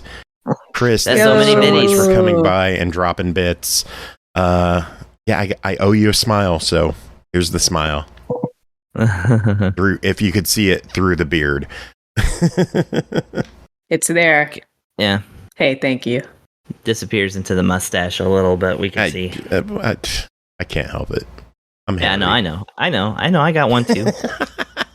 Anyways, so that's half the price of a copy of this game right there. Yeah. Anyways, yeah, I'd say if you don't mind a slower RPG, and I do mean slower, and you like the kind of quirky element of it, and like I said, light humor, then yeah, this is definitely a buy it. For your, for the JRPG fan who just got off of the Final Fantasy Pixel remasters and is looking for another, innovative, world-changing, old school RPG, well, definitely just go for Dragon Quest. But that's okay. It's at least a try it for everybody. So that's my thing. Nice. And if you are a hardcore collector, I believe Play Asia still has the PS4 physical edition in stock. Yeah, it's a bit pricey. I think it's $50, but if you like your physicals, there you go. It used to have a collector edition, but that's long gone. Maybe East Asia Soft will do something physical for the Switch.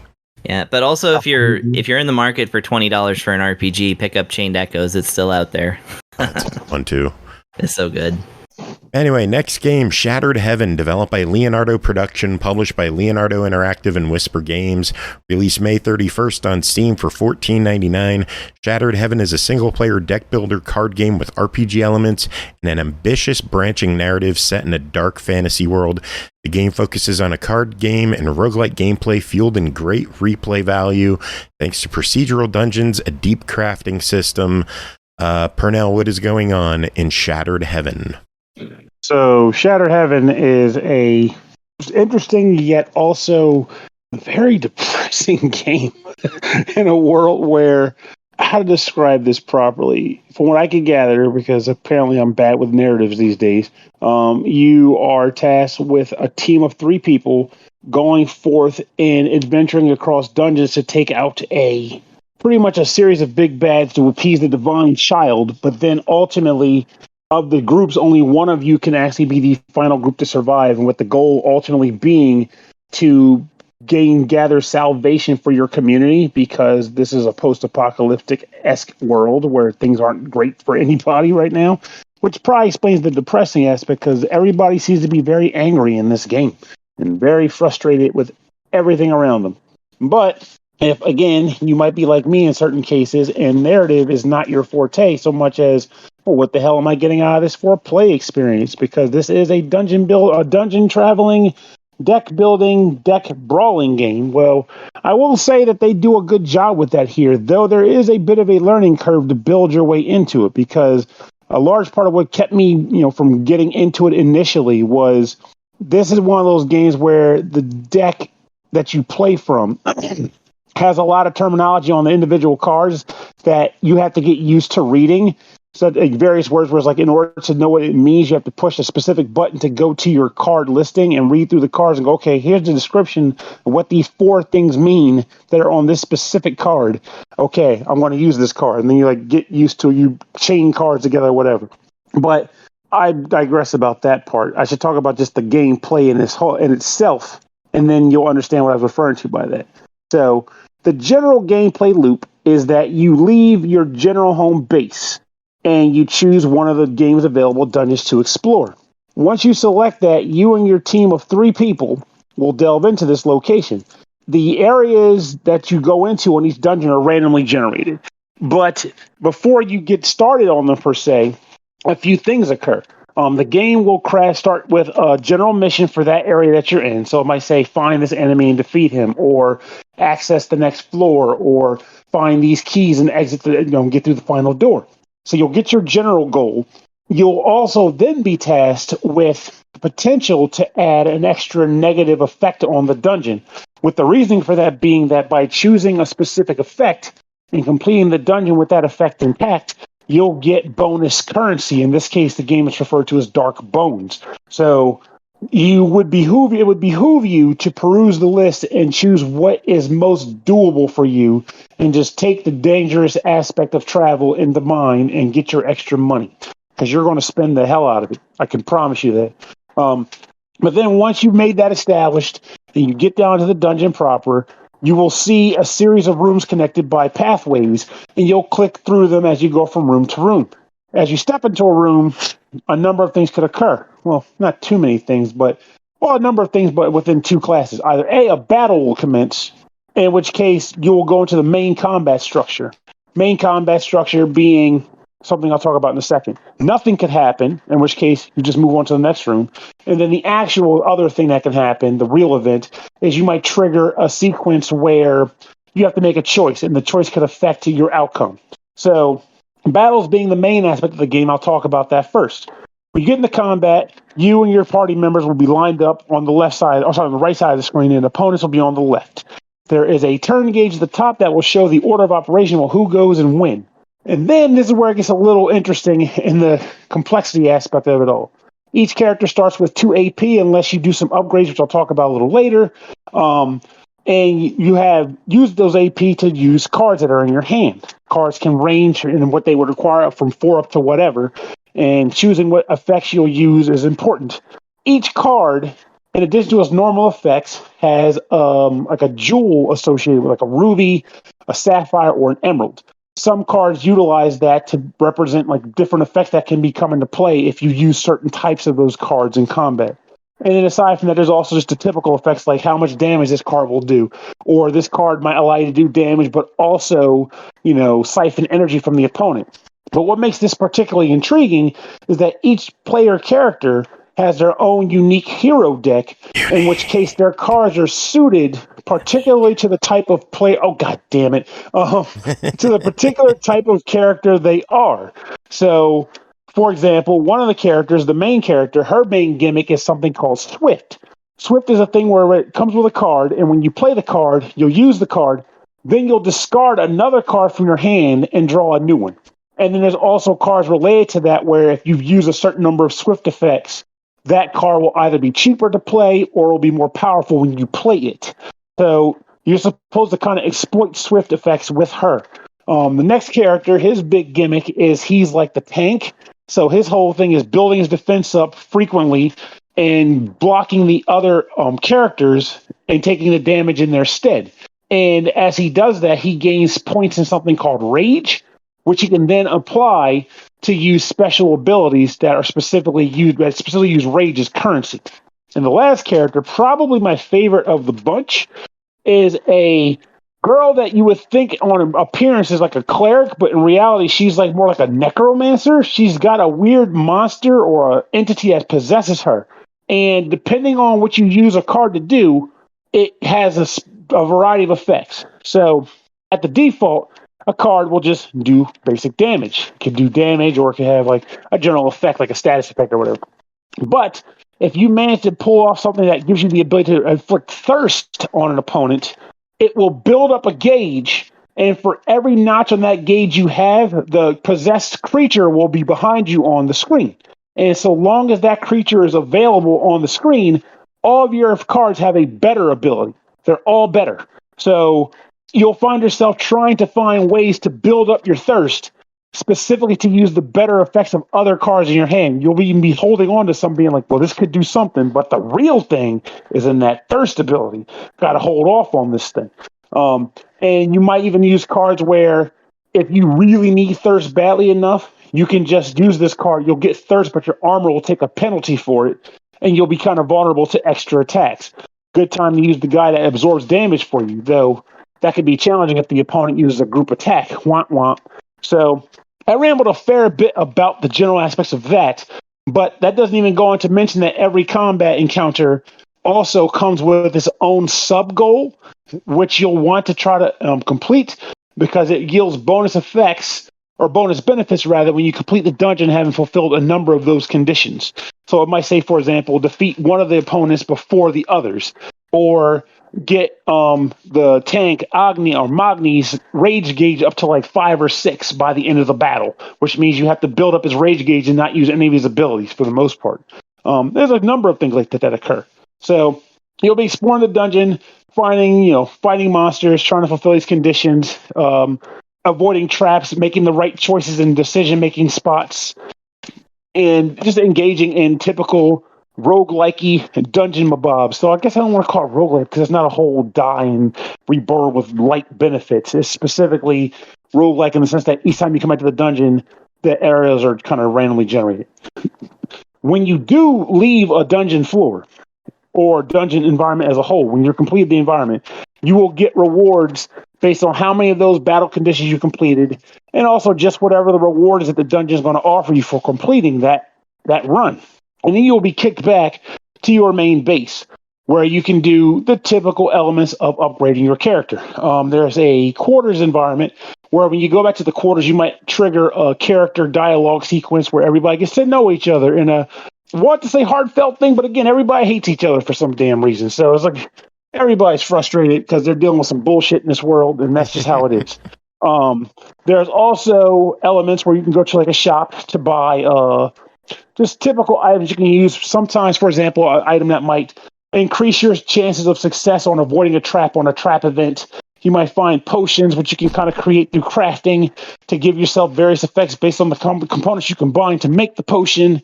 You can buy trinkets and accessories, which can be equipped on your characters to give them passive effects, and also just kind of heal yourself sometimes in combat if you want to use that instead of like the cards that heal 2 hit points at a damn time. And then, of course, you can't have a game like this without skill trees. And this game does have a skill tree for each of the main characters. And I don't want to say it's extensive, but there are enough nodes there that you will be building off of it for a good bit. And you might find yourself using various versions of the character builds for various environments and situations. You can save multiple skill tree builds and equip them as needed. You can also reset your skill tree point allocation as needed to try again. So they incentivize you to experiment and come up with a build that's right for you at whatever time with how many skill points you have available to spend at any given time. This game is hard in the sense that it has that weird learning curve. And I don't even want to say it's a not, because I feel like deep down, this is a normal thing for a lot of games like this. I mean, I play a ton of card games. I know there's always like a various, if you use this thing, then it triggers this, which also can trigger that. But for some reason, it took me a little bit longer to get used to all the text that has abilities that refer to a glossary than it does in a lot of other games. So that is like the sort of build-up to getting acclimated and decent at this game. But I do feel like it's got a cool world to it. I like the idea of what they're trying to accomplish here, and I like the battles, though I bet they can be a little slow at times. Once I got past the hurdle of knowing what the hell my abilities were supposed to represent, I found myself using, 2 Swift cards to reduce the points of the diamond card that builds off of using Swift cards down to 0, so I technically would get 3 attacks in a round, despite only having 2 AP. I enjoyed, breaking the system in that regard. And I didn't even mention the fact that I did mention earlier about the Magni character having skills that he can use to build his rage up. He uses rage to use his skills and whatnot. But what I failed to mention is that every character has 3 skills that they can equip that each have their own cooldowns associated with them. You earn more skills as you unlock them in the skill tree, and you can swap them in and out as needed. But I do feel like they add a bit of tactical depth to the game too, because you're not always limited to just the cards in your hand. You might find yourself in a situation where you're about to see an enemy do a deep attack. You are really wishing you had some shields up, but none of the cards in your hand generate shield. But thankfully for you, this particular character is equipped with a skill that upon using it gives everybody in the party 5 shield. Yeah, the cooldown for it is 4 turns, but you need that shit now. Burn it, burn it, burn it. So you'll do it. And it's kind of nice to have access to these different things that you can apply to make your life a little better. Same goes for different potions you can equip that can be used, and they just have to get refilled when you go to bonfires, hidden in dungeons, or when you leave the dungeon itself. So there's a lot going on with this game as far as like customization goes for your characters. I didn't even get an idea of things like, purging your deck, and the fact that I'll say that part now. The reward for every battle is a new card that you can equip for each character. There's 3 cards that'll show up, and each character has to choose one of them that they can equip. And unlike the hero decks that I mentioned each character getting, these cards are more general cards. In this case, everyone can use the cards, but when you leave the dungeon proper, those cards are purged, and you're back to just your default player cards that you get per hero. That you do unlock more hero cards as well as you play the game, so you will be tooling that deck as needed. With an interesting hook being that you have to equip 20 cards by default, that you'll unlock the ability to do other things and expand upon that. But they force you to use initially 6 of the more garbage cards. So it's like these 6 basic cards that DL can access, and due to them being weaker than the others, it's actually more of a penalty to make you equip those as opposed to your better cards. But you can slowly build that so that you can use more and more cards that aren't your trash cards and kind of have a better deck that way. Though at least having those trash cards gives you an easy card to swift out when it's time to bring a cool card in. So there it is. So I'll stop rambling now unless you have a question about anything else I didn't mention. But yeah. Nah, I just want to know if it's worth picking up for $15. Damn, you didn't even care what I had to say. But dude, I am so tired, and we are going so long tonight. Oh, absolutely! a lot of fun to be had. But I will say this game is worth $15. It might be a little more tawdry if it was like $30 or something, but I think this is easily worth $15. Well, it is in early access right now, so it is possible that the price may go up over time. They said they're planning to slightly change the price when it hits a version 1.0. If they decide to change course, they will be sure to let people know any kind of price adjustments that come along. But I guess it's worth jumping in now while it's 15, huh? Yeah, and a lot of times you know how it goes. They end up adding more content, which then increases the value of the game in their eyes, so they increase the price. So, I mean, chances are, if they increase the price, just see what they added since the initial build and go from there. But I do think the game is fun and worthy of play. So there you will. Cool. Next up is Venba, developed and published by Visai Games, released July 31st on Xbox One, Series X and S, Switch, and PC for $14.99. Venba is a short narrative cooking game where you play as an Indian mom who immigrates to Canada with her family in the 1980s. Players will cook various dishes and restore lost recipes, hold branching conversations, and explore in this story about family, love, loss, and more. Brooke and Aki, both of you played this. Who wants to start? We'll start us out, and then I'll hand it to Aki later, and it's going to be really cool because I'm going to say, and you don't have to take my word for it, because here's Aki, just like I did earlier, so look forward to that. Okay, so spoilers, Venba, I'm just going to say it. Yeah, I'm giving away my own content here. Dang it, that was a golden joke. No, it wasn't. Venba's a beautiful game. This is beautiful. It's a little short for me, not going to lie. I think I finished my playthrough of this in about 3 hours, which means it probably took Aki or any normal person about 30 minutes.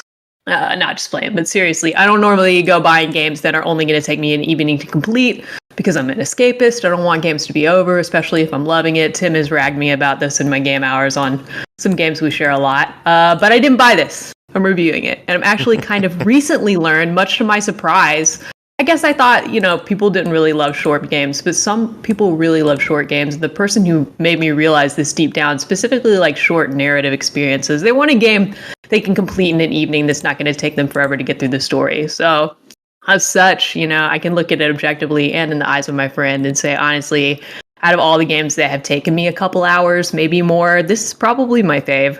This is a gorgeous game about an Indian family from a Tamil family. The art is lit. The music is super good. It's lit, all caps with like a space between L, I, and T in my notes. I was like, damn, I need to listen to more music from India because this honestly slaps. I really enjoyed it. And of course, I fancy myself that, yeah. It's so good. I didn't know you played this too, dude. No, I didn't play it. I just mean Indian music in general. Oh, yeah.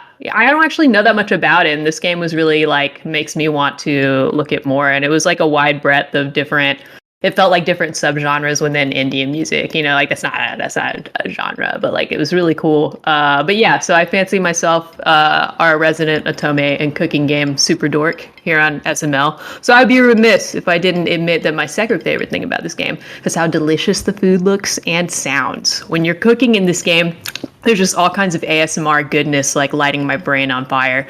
The sizzle, the flip, steaming stuff. It's all great. Also, after I played this game, my phone has not stopped showing me ads for different Tamil dishes. Legitimately, Facebook earlier today showed me an ad for some idli batter that some lady is selling in my town. What do? I just go over there and get the batter? Anyway, I'd never heard of this dish before I played the game, but we all know this is a story heavy game. I actually think that's one of the things dictating length here. It's a very specific guided experience through a family's journey together, having moved from Tamil to Canada, the land of opportunity, with free healthcare. Taking a long, awkward pause while we all think about that and feel sorry for ourselves here in the US. Anyway, if you think that got a little dark and awkward, then don't be playing this game because you will be experiencing some themes surrounding immigration, racism, socioeconomic issues. Nothing goes too deep. In fact, don't listen to me when I say don't play this game because we don't spend a lot of time in the dark places here. It's just very real. Like it's a real story of a real family, but it's also a very chill environment somehow too, in a way that's hard to explain. While it sometimes gets emotional, I do find it to be a pretty smooth and easy and ultimately mostly upbeat play, especially where it ends. So don't be scared of it getting too emo, depressing in the way that only indies really can bring us. I'm only going to discuss chapter 1 just setting-wise so we don't get any real spoilers because of the length. But here's what the game's about. The game opens up and you're playing as Venba. You're a woman. You're the wife of the couple on screen. And you won't play as her quite the entire time through the game. But in scene 1 you do. You're waking up. You've been sick for 2 days. Your husband is like, how are you feeling? And you get your first dialogue choice. I don't remember exactly what you say, but you can say, I'm just tired, or you can say, oh, I'm nauseous again. And I feel like I'm gonna have to tap into Aki for more info on this later. Whatever choices you pick, I feel like the dialogue for the most part doesn't change. It's just changing your own choice. But you we'll are tap correct.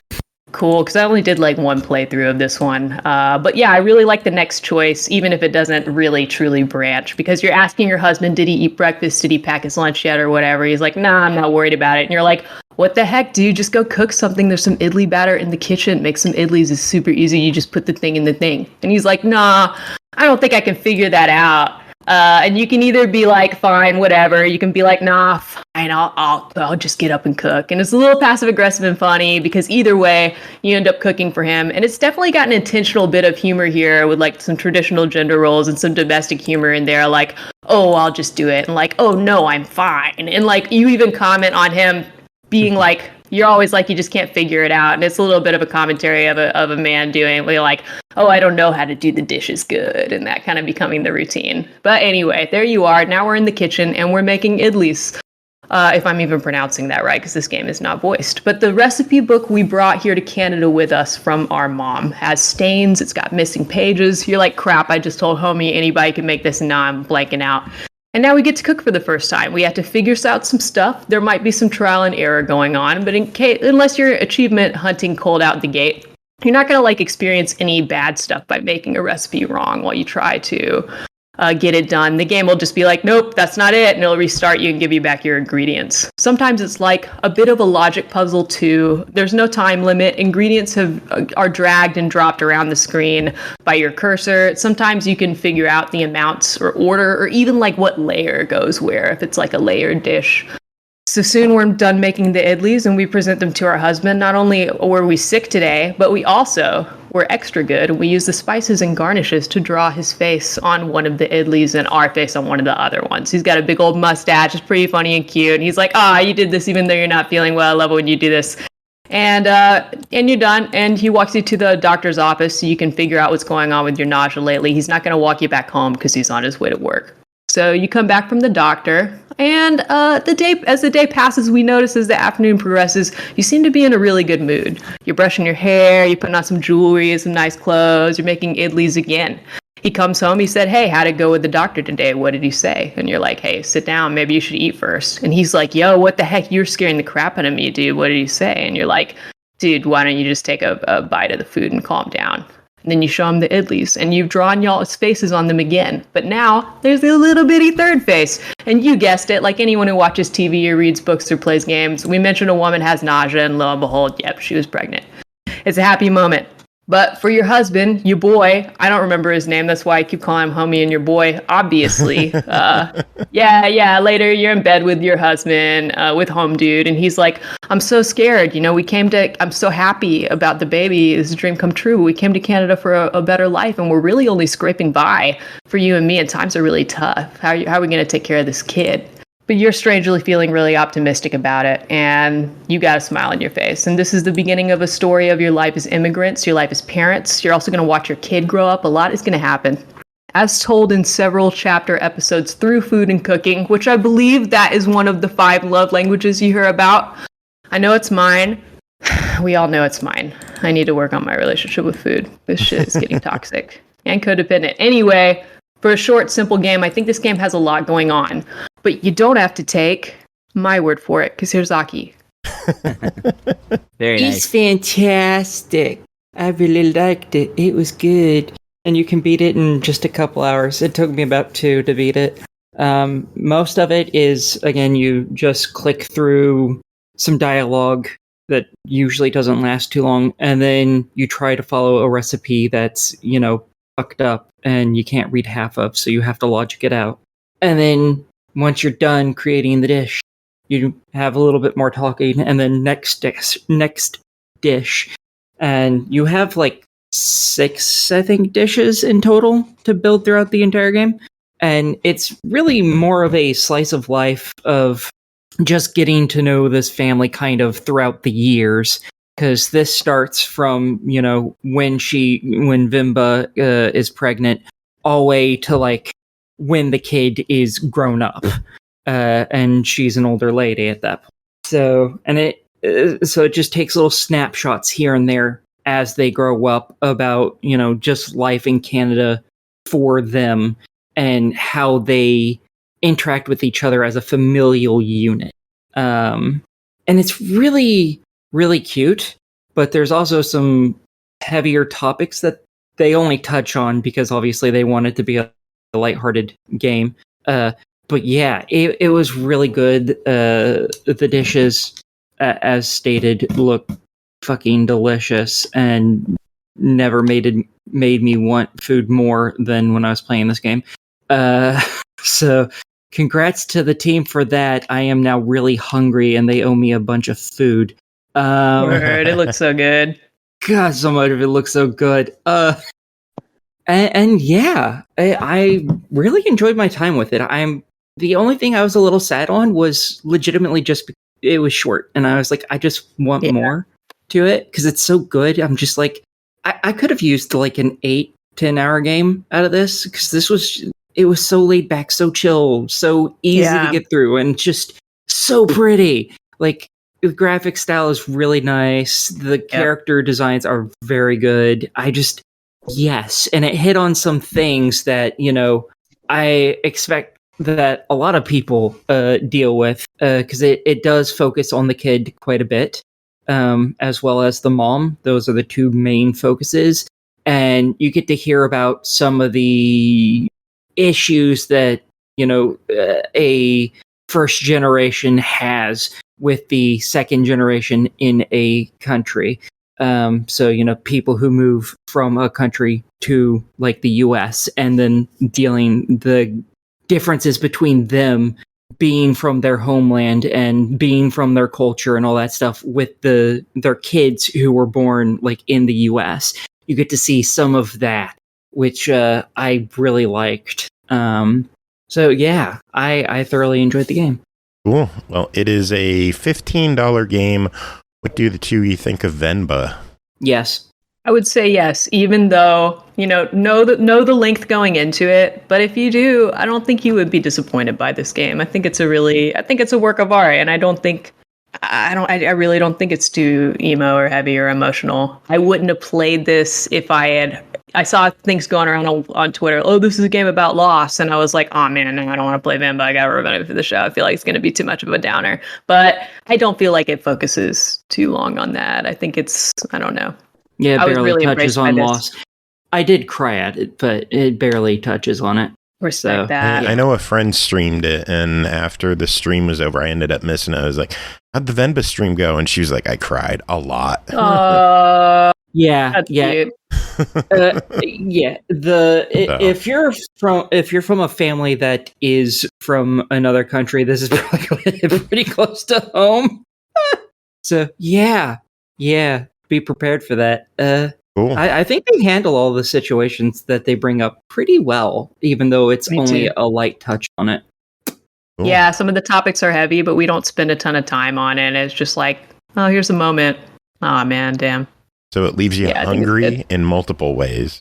Yeah. I think so too. I want to touch on what Augie said before we completely wrap it up. Like, I wish it were longer, and I know I started it out talking about like I like longer games, but it almost makes me wonder if this is like the beginning for the creators that made that game, and they're going to use these, I don't want to call them engines, but like these cooking systems. Like, I feel like we learned a lot about how they worked, and like now it's over. I just feel like I wouldn't be surprised if I see another game from them that uses some of that stuff, because I think it's really smart. And if I heard that like I was only going to cook 6 dishes in a game, I wouldn't think it would be this cool of a little cooking mini game. So yeah. 2 Venba, 2 Furious coming next year. Yes. Amazing. All right. Next game is Thronefall, developed and published by GrizzlyGames, released August 2nd on Steam for $6.99. A minimalist game about building and defending your little kingdom. Pernell, please tell me this is going to be a shorter review for a shorter game. I promise nothing, but let's see how this plays out nonetheless, Kemosabe. 24 hours later. Kemosabe. So, Fall scored 7 games ago. I played a game called Thronefall, and I have to say that it is a minimalist game, as Joe described, but whereas I originally came into it kind of feeling like, oh, will this be the game where I finally go, this is a bad game? I am not just easily appeased. It turns out, alas, once again, I played a good game. Not saying I want to play a bad one, thank God. But this is a good game. The idea behind it is you are a king building a kingdom. And you are building a kingdom across a variety of different stages, because the game is broken up into stages. And what happens is when you go into a level, you have to choose from a variety of things. You have to choose your base weapon, the weapon being what your main character can attack with on his own. And I'll talk about the general functions once we get into the game. You can choose perks, which can be used to bolster your ability to perform using a variety of different mechanics within the level. So you might have one that lets you be able to take more damage, but you move slower as a result, for example, or just like maybe your main base produces more resources. So, and the last thing is the mutator. Mutators are things that will kind of just augment the experience in regards to like just elements of them. Like, for example, you might have one where enemies do more damage, but you get more experience for dealing with them in that instance.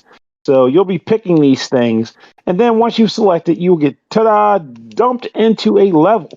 And what does that exactly entail? Well, you are on a stage, and the map is pretty much present. Like, you can see what your access is. You'll be able to see where your home base is, and also where enemies can kind of spawn in from. They can spawn in from multiple directions, but depending on the wave, they may spawn in from 1 or 2, or hell, all the location points at one time. So beware. So you might be hearing me talk and go, this is clearly a tower defense game. Enemies spawning in, I have to defend myself, and you'd be right. But the thing that makes this pretty cool as a minimalist game is that they do a lot of the guesswork for you. There's still meaty decisions to be made, however. But I'll get into it flat out. You get money. You start out with money on every level. You take that money and you can build, a castle with it.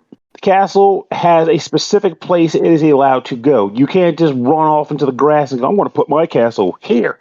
No, the game says, no, this is where the castle could go. And you have to put it there. But once you put the castle down, depending on what level the castle is, obviously it's going to be level 1. When you put level 1 down, you're going to see a variety of little nodes pop up on the map. Those nodes are places where you can apply locations or other buildings. And again, the game pretty much tells you what the building can be. For example, one location will say, when you run over to it, it'll say, this can be a guard tower. Another one might say, this is a farm. You can put a farm there, which will allow you to kind of build income for yourself. Houses, build income, barracks, and et cetera, et cetera. And then if you want to, and you have the money to do so, you can build the structures there. And once you've done that, you'll reap the benefits of that structure. Sometimes the structure will allow you to upgrade it with more money, which can give you additional perks once you've done said upgrades. Other times it's kind of just going to do what it's going to do, and you can just leave it the hell alone. Once you've spent all of your money that you have for that particular round, it's time to get down to business by mashing that button that's labeled A and going to the night phase. When night phase comes, the enemies will come in from the directions that I mentioned before. You have an ability to attack enemies when they approach you if you use your attack button, though of course enemies are trying to attack you as well, so be mindful of that.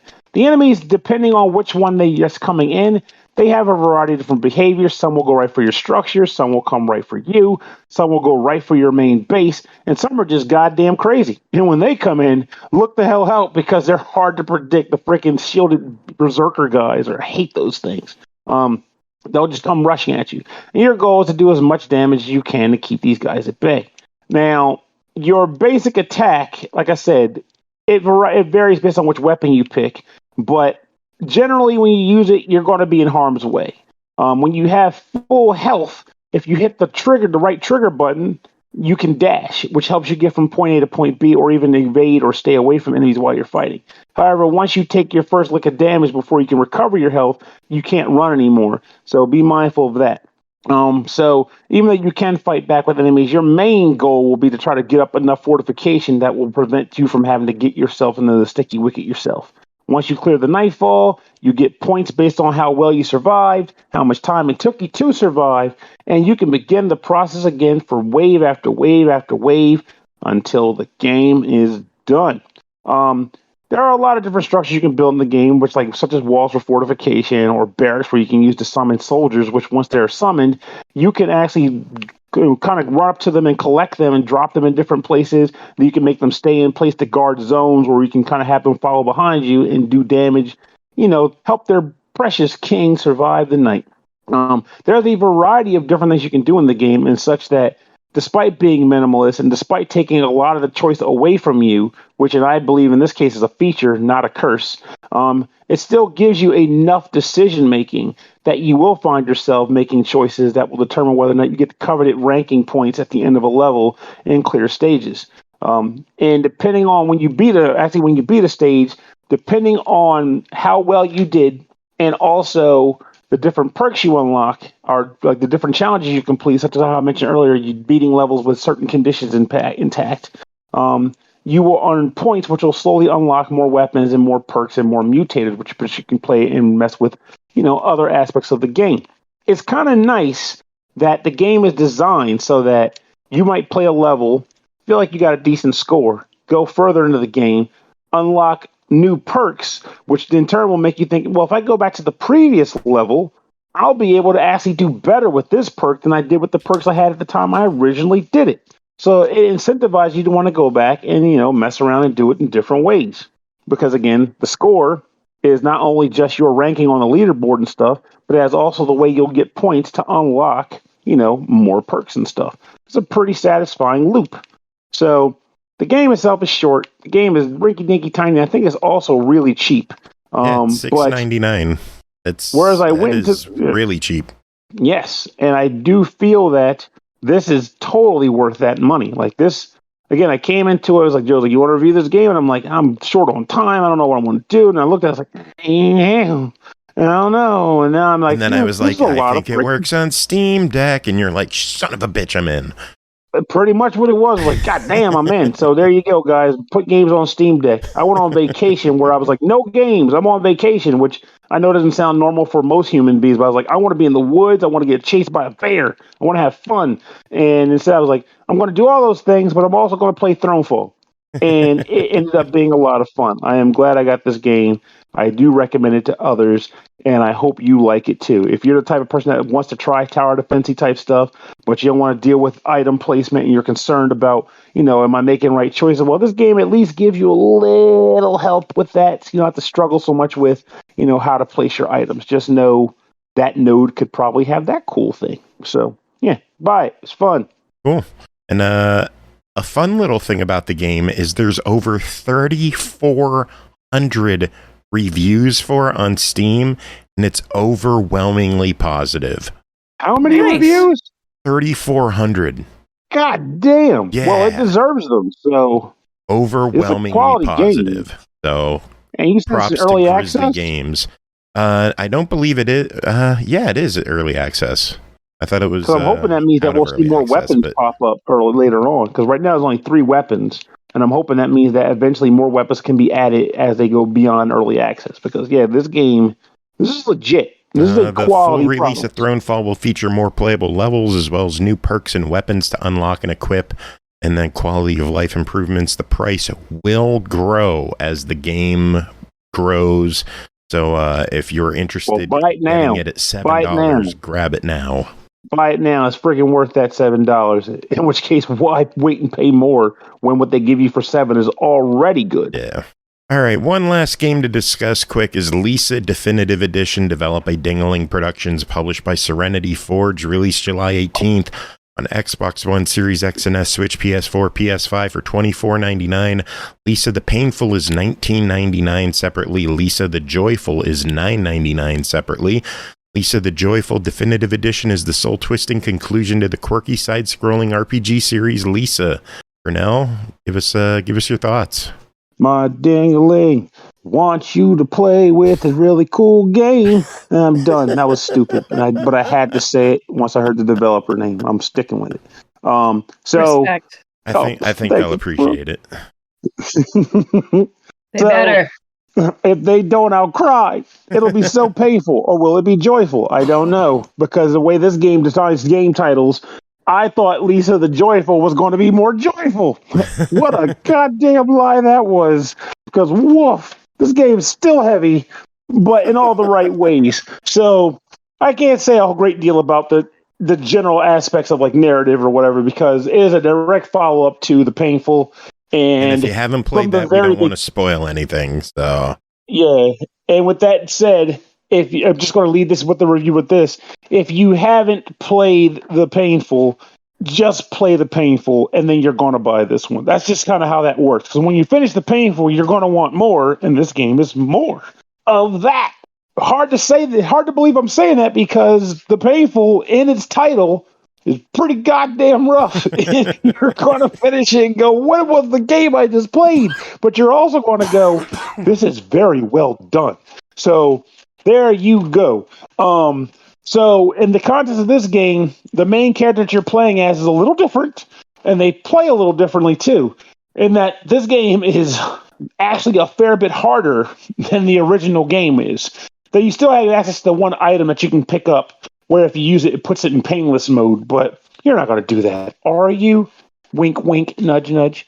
So one difference in particular in this game compared to the other one is that your character doesn't get a party. You are by yourself the entire game, which changes a lot of how the mechanics and the flow will work, because just because you're alone doesn't mean the opponents let up on you. They're still jerks, and there's still plenty of them attacking you at a time. Meaning that you're going to be working differently on how you decide to heal and how you decide to like attack enemies. And more so, it might make you think more about using joy. If you don't remember, joy is the drug in this universe that the main character and a lot of other people in this world are hooked on, but also overuse of it turns you into a mutant. So if you do use joy in combat, all your stats get a massive boost, and you are a freaking killing machine. No lie. However, if you don't use joy over a period of time, you might eventually go into withdrawal status, and when you go into withdrawal status, your stats take a dive. You're kind of a acidic duck. So beware of that. Secondly, all of this character's attacks are done a little differently. So there's more of the, I don't want to say Mario RPG timing stuff, but more of the Mario RPG timing stuff. So you'll be timing your button presses to get a second element of attack. I guess another game that can be compared to is Legend of Dragoon. In fact, it's probably a better comparison, because you'll be just as frustrated about the timings of that game as you are the timings in this game. Legend of Dragoon was fantastic. Fuck off. I'm not saying the game is bad. Calm down, Aki. Calm down. That's the only Sony game she likes. Yeah, I will hear no bad about Legend of the Dragoon. Well, it is you'll hear this because you'll hear it because you agree with this. I can't fathom you not agreeing with this statement. If you I finished every single edition in that entire game. Not knocking that. I'm saying if you do one of those combo attacks and you miss one of the timed button presses, you can't tell me you're like, oh, that was fun. I'm glad I fucked that up. No, you're going to go, damn, I missed the timed button press. I'm not doing as much damage as I want. If you say the opposite of that, you are lying. So I did finish all of them. I maxed them all out though, so I put my time into that. Why would you not max them out? That's part of the fun. So anyway, Lisa. So when you make a mistake in this game, though, it is fairly detrimental because much of your damage output is going to come from those time button presses. And since you're a party of one, every attack counts. So you are going to be leaning hard on that mess. Another aspect of this game that's pretty interesting is the fact that you have a sort of stealthing element that takes place at times in the game. You can kind of insta-kill certain enemies. If you can kind of pounce on top of them, you'll murder them instantly, or at least do like decent damage. But in addition to the stealthing aspect of that is that you also can wear a mask, and depending on where you choose to wear a mask will determine different things. Like if you don't wear a mask in certain places, people will attack you on sight. And those sometimes that can lead to very bad consequences from that moment and for later in the game too. So sometimes you just need to wear a mask when you're walking around town, just saying, or walking around anywhere. But aside from that, it is pretty much Lisa, but more of Lisa. And I mean that in a good way and also a way. So just know going in, but you should know going in at this point, because again, you're on the freaking third game in the franchise, of which we've only got 2 on this combined package. I wonder if they're going to give us the first one. I learned about there being a first one while reading up more on Lisa, but I digress. It's more of that, so you know what you're getting into in that context. But this game is good. I do like it. I don't know where I place it in the lexicon of, top games, but I do have a friend who tried to claim it was like his, I don't want to say tried to claim because I can't, his experience, but he says that this is pretty much his favorite RPG in the last like 15 years or so.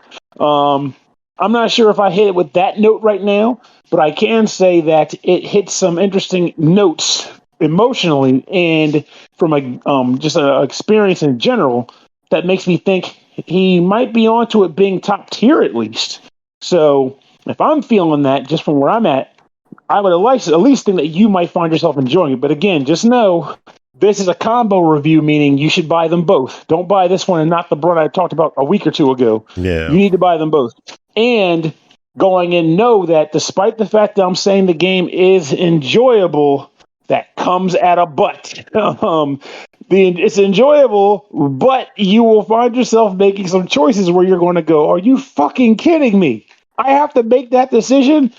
My guy just got kidnapped and murdered. He's out of my party now. I just leveled him up, but he's dead. Yeah, that kind of stuff happens. It's going to happen. Unless you're like me and you're very frugal and you try to make decisions that will limit that as much as possible. But guess what? Bad things still happen. You can't avoid them. There's no way to. So just prepare yourself, but also have fun. Yeah, have fun with this happy game. Kids.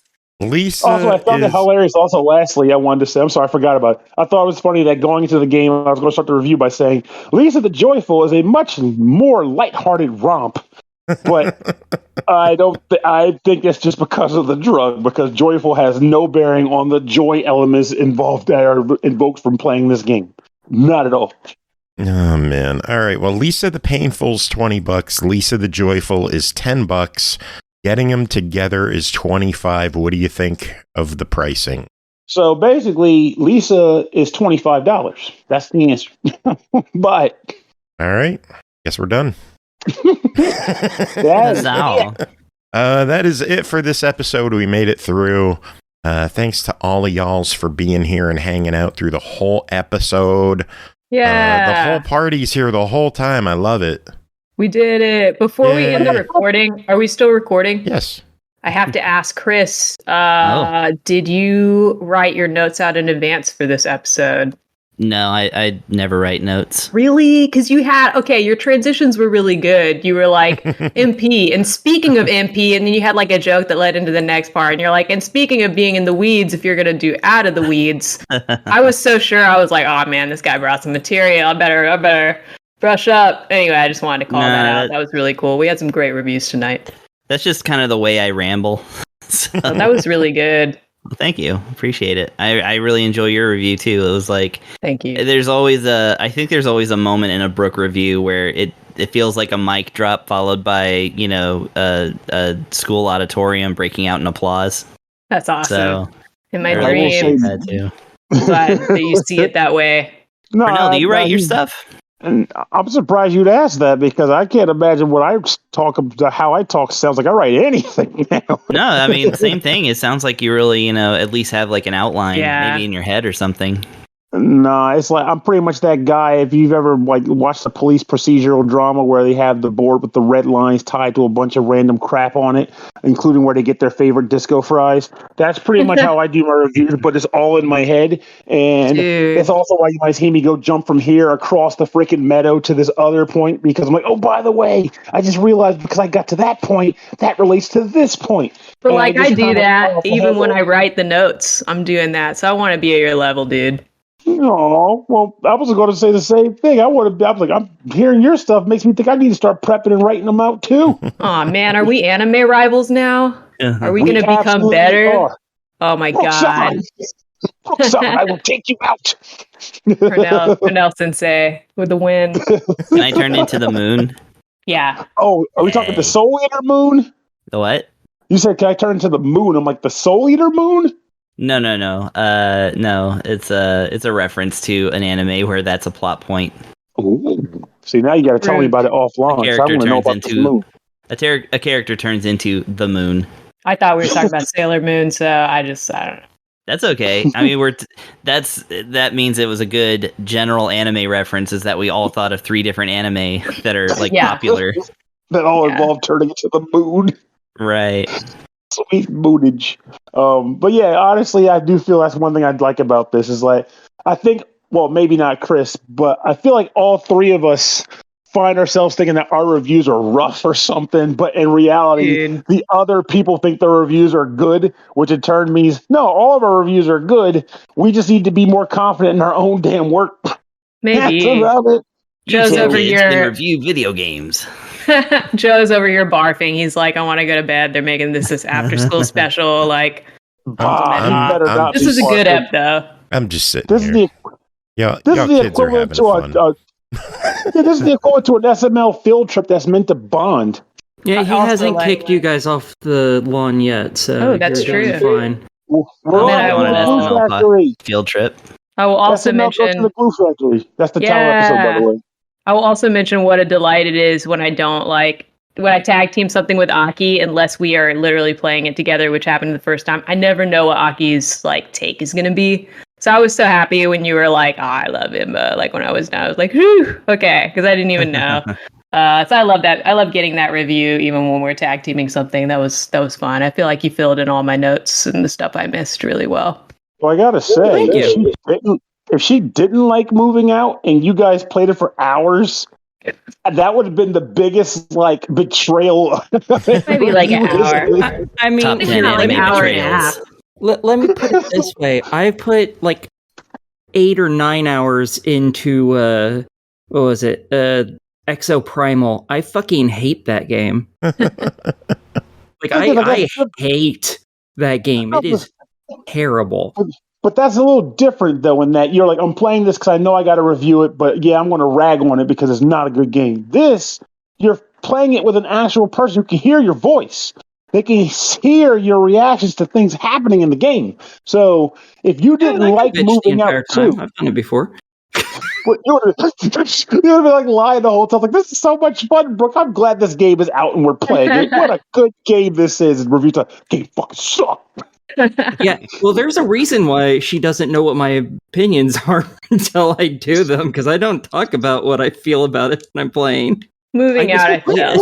I felt like maybe you'd like moving out, but I had no idea for Venba. I really was wondering. I would love if we all jump on a game of some sort sometime, even if it's just once. I think it'd be a cool experience to get us all on there. Don't tempt jokes. I'm sure he's got a couple, or he'll find them. I know he would. Like, by the way, I have this game where everybody's on the moon baking crumpets. Oh, Speaking of the moon, we are going to wrap up the show. All right. So, anyone have any final? You know what? No. I'm not going to ask for final words. We're cut off. The last 20 fucking minutes. So, good night, everyone. Oh, God damn it. No. I said good night. Good night. Good night. Good night. Good night. Good night. Good night. Good night. Good night. Good night. Good night. Good night. Good night. Good night. Good night. Glue Factory. God damn it.